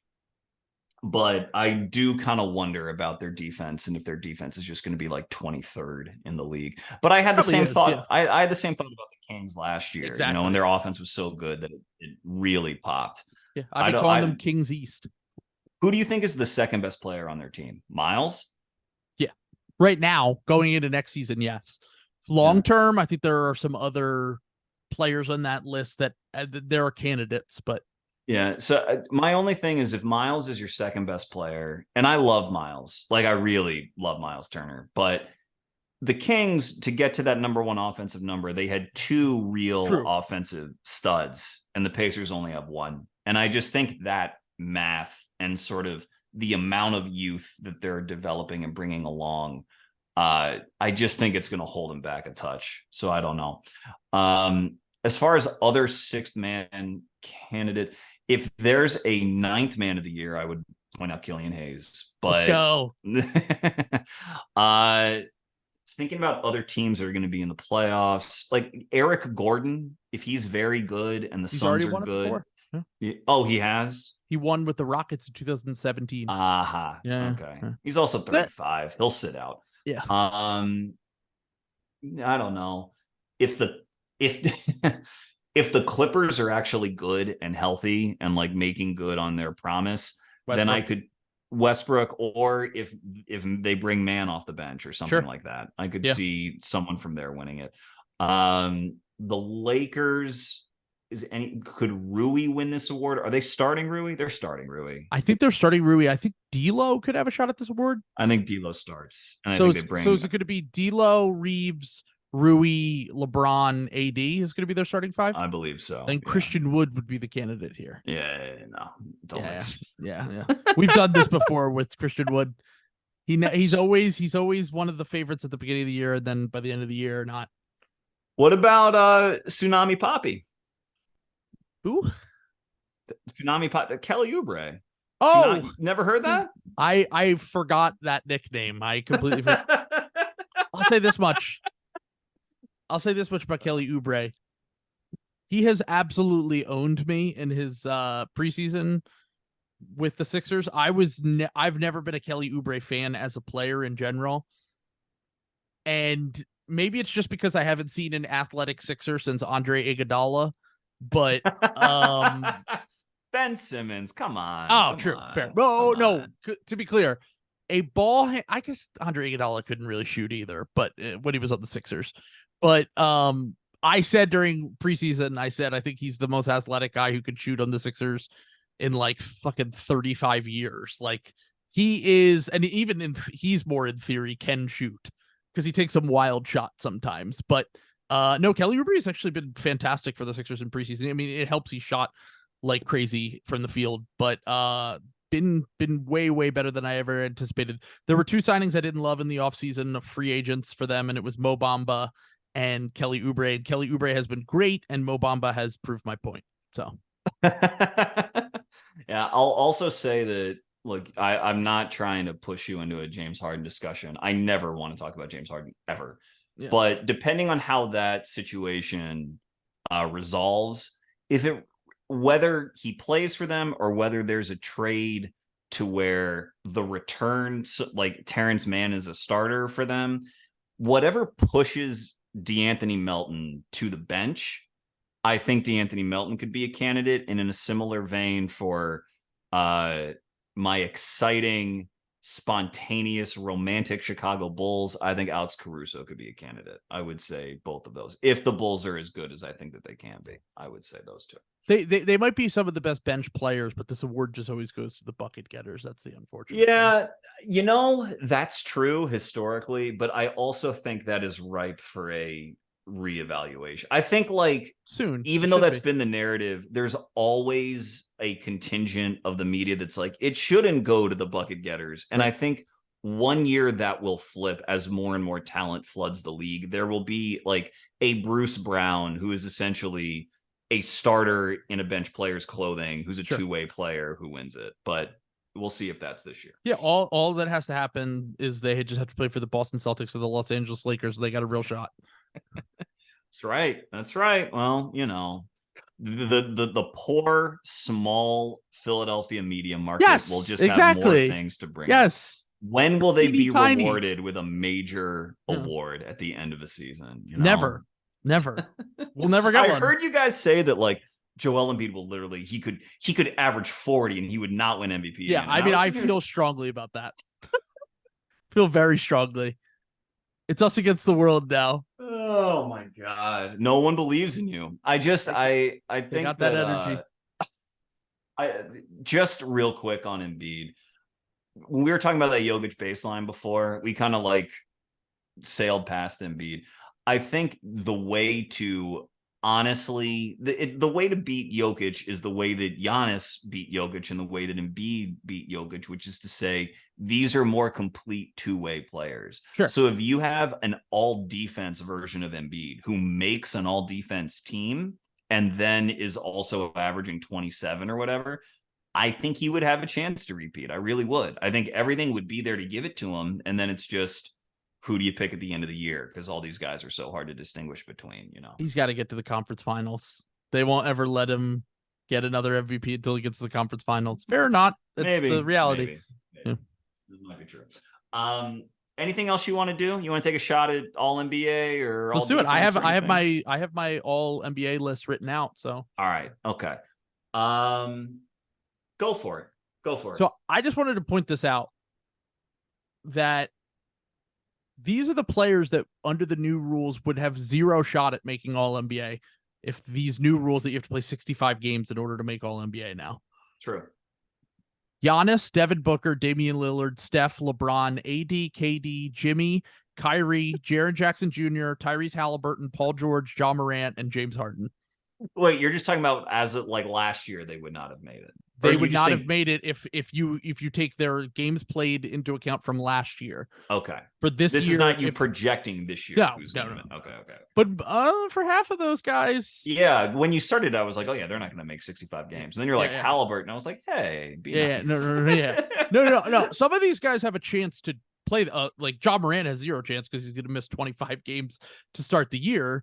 But some of these guys from last year just had random injuries or they sat out for some reason and they probably would have made it. But that's my point, is that it is going to be harder for guys to reach that qualification for this season. And by the way, I know he gets a lot of shit for this, but Joel Embiid would have been eligible last year. 66 games, baby. There you go. I bet he will be eligible again this year. That is my suspicion. But I think so too. So yeah, go ahead. Who do you have? My first team is, so keep in mind, they have eliminated positions and you need to play 65 games. So I'm taking this into account. There are certain guys I didn't include on here because I don't believe they're going to play 65 games. The guys that I assume are going to play 65 games and make first team All NBA are Devin Booker, Luka Doncic, Jason Tatum, Giannis Antetokounmpo, and Nikola Jokic. Okay. Sorry, brain is leaking. Booker and Luka, who's the other Tatum, guard? Giannis, Jokic, but there's no positions now. So I know, but you named it. Would you say Luka? Luka and Booker? Booker, Luka, Tatum, Giannis, Jokic. So technically that is a normal all NBA team. Like you could do that, but those are the five guys I think will make all NBA next year. Okay. I will say that I think SGA makes first team all NBA. And I'm contemplating because I had Steph written, but now that I think about it, I don't think he's going to play 65. So do I put? I think Booker. I think I would put on the second team, Okay. and I would say it is Giannis, Embiid, Tatum, Jokic, SGA. I think that sounds about right. Yeah. I didn't have Embiid on here because I still think okay, so part of me thinks that I think Embiid will clear that mark, but I think he'll probably barely do it, and some of these other guys will have more games played that I'm listing off here, and I still think that they will take that into consideration. Like if Joel plays 65 and Jokic plays 79 or whatever it is. And I think that I think for the first year that people are still going to try to abide as much by the old rules as possible and try to make a somewhat functional, normal, all first team, all NBA. Maybe, yeah, unless it's possible. Unless it's completely undeniable that Joel's like the second best player in the NBA, like he has been the last 2 regular seasons. Yeah. So that's the one case where Joel or SGA probably makes first team in my book. But my second team I have on here, I have SGA, Damian Lillard. Yep. Okay. Never mind. Go ahead. So I have SGA, Damian Lillard, a first timer in Tyrese Halliburton. Ooh, baby. You think the Pacers are going to win like 45 games? Yeah, I do. I like the nice. Pacers. Very nice. That'd be fun. Donovan Mitchell, I have as my other. There are no wings on this second team. It's 4 guards and Joel Embiid. Donovan Mitchell and then Joel Embiid are my second team All NBA, because I don't think Jimmy Butler, Kevin Durant, any of these guys are going to reach the I agree. I don't threshold. And if they don't reach the threshold, then that means that the wings just fall off a cliff. So I'm leaving Steph off of the team under the assumption he's not going to play 65. But I do think that a couple of these vets who are close will play in the last week to get it, because I think they'll resent the idea that players worse than them are going to get these awards. Agreed. So if you're in range, I think they're going to do it. But I think, and Steph is a good candidate to be in range. I probably should say Steph makes it. But if Steph doesn't make it, my 5 for the second team would be Luka, who he has like a calf injury. Let's hope that Luka stays healthy. He has a calf injury again? It's never gone away. It's never resolved. He played through it in the summer. But Luka, Ant Edwards, Trae Young, Booker, and Mitchell would be my second team. So before we talk about Trae Young, because that's an interesting one to me. If you look at Steph's last few seasons, he wouldn't have made it. He wouldn't have qualified, but he did have a season he played 64. He did have a season he played 63. Yeah. He has not played over 65 games since 2018, 2019, but now we would have a reason to. So, if you want to include him, that's totally fine with me. I didn't include him because of the fact that he hasn't played them, but he probably will if he needs to. Yeah, we can give some shine to some other guys. But yeah. This could be a weird situation in which someone makes All-NBA who does not make the All-Star game. That's a nice little absurd outcome because of these rules. But yeah. Yeah, exactly. Yeah. So I had Trae Young third team. Okay. I do think we're going to have a little bit of a Trae renaissance. I still want to build into the fact that the media, for some reason, absolutely hates Trae Young, and has constantly kind of undersold him. Trae Young has only made the All-Star team 2 times, despite going into his 6th year now in the NBA, and he's been clearly an All-Star at least 4 times. Mm-hmm. I think that he's someone that will always not get the benefit of the doubt from the media, but on a talent level, he's good enough to make second team, especially if the Hawks are great next year. He had a really bad finishing and 3-point shooting season last year that I think regresses a little bit positively. And it's him or Halliburton for me on that second team. And I think that, and Halliburton is, the question with Halliburton is how good are the Pacers? I think the Pacers and the Hawks are going to be similarly good, but I guess the Hawks could probably edge them out a little bit. Yeah, I think the Hawks will be better. I love that Quinn Snyder is using him off the ball, sprinting in from the corner and using other guys to initiate. I meant when we were talking about 6-man, I meant to bring up Jalen Johnson as a dark horse if he does not start, because I think he is legitimately good. But he's been awesome in the preseason. Yeah. Regardless, I think Trae's going to have a very big year. And I think they could win like 46, 47. I should have mentioned them on the overs, but whatever. All right. So yeah, third team. Who do you have? I have Trae Young, De'Aaron Fox, Anthony Edwards, Bam Adebayo, and I saved this one for last because I knew you would like it. Franz Wagner. Oh, baby. I love that. That's He's so going to hit the wonderful. 65. He's going to hit the 65 easily. I'm not concerned about that. And I think that they're not going to want to do all guards across the board here. Like most of these guys that we're naming on the second and third team right now are guards. You know, Anthony Edwards, you could consider like a wing that can play forward, but he's probably going to play the 2. And so I think that they throw Franz Wagner in there. I think that the MIP is on the table and third team All NBA is also on the table for him. Oh, that's great. That makes me happy. You'll be pleased to know that Evan Mobley is on my third team. Because if the Cavs are, if they win 54 games or whatever, sure, I think that he'll play. I think whatever. I could also, that will make 2 Cavs. I wouldn't put Garland on there as well, but I love Garland. So I would say Jaren Jackson, Mobley. I'll give him Bam. I'll give the Heat Bam, although I'm not as confident in that because I actually kind of think they're going to go under. But Towns, if we're believing in the Minnesota bump. And the 5th one I struggle with. This is not really a serious prediction because I don't think the team is going to make enough of a jump, and they already made their jump last year. I just want to say that I think that Lauri Markkanen's bump was entirely real, and I don't think this is a regression candidate. I think that he is locked and loaded, one of the 10 to 15 best offensive players in the league, which makes him basically one of the 15 to 20 best players in the league, period. And that team has a lot to like about it. I don't know what their strategy is going to be as far as like tanking or whatever, but their front court, like John Collins, you can run hot or cold on, but between Markkanen, Olynyk, Kessler, and Collins, they're going to have a good offensive combination on the floor basically the whole time. They're one of the few teams in the league with a legit home court advantage because of a couple factors, but they have a legit one. And their coach is fantastic, really good. You mentioned before who's going to win in the 20s. You got to pick someone to win in the 20s. And admittedly, I think that I skew optimistic this time of year, but I really do believe that Jazz team could be good. Maybe they're only like 38 win good, and that's fine. But I think Markkanen is so much of what they do, and I think his numbers are going to be so impressive that I'll put him here. Okay. Yeah. I mean, if you believe that everything from last year was real, he meets the quota here, and especially if you're trying to fit the wings and bigs into the last team. If he's that good offensively, he's going to have a shot at All NBA for sure. Yeah. I mean, he did last year. He arguably should have made third team. Yeah. I just think Lauri's awesome. He's tremendous. Yeah. All right.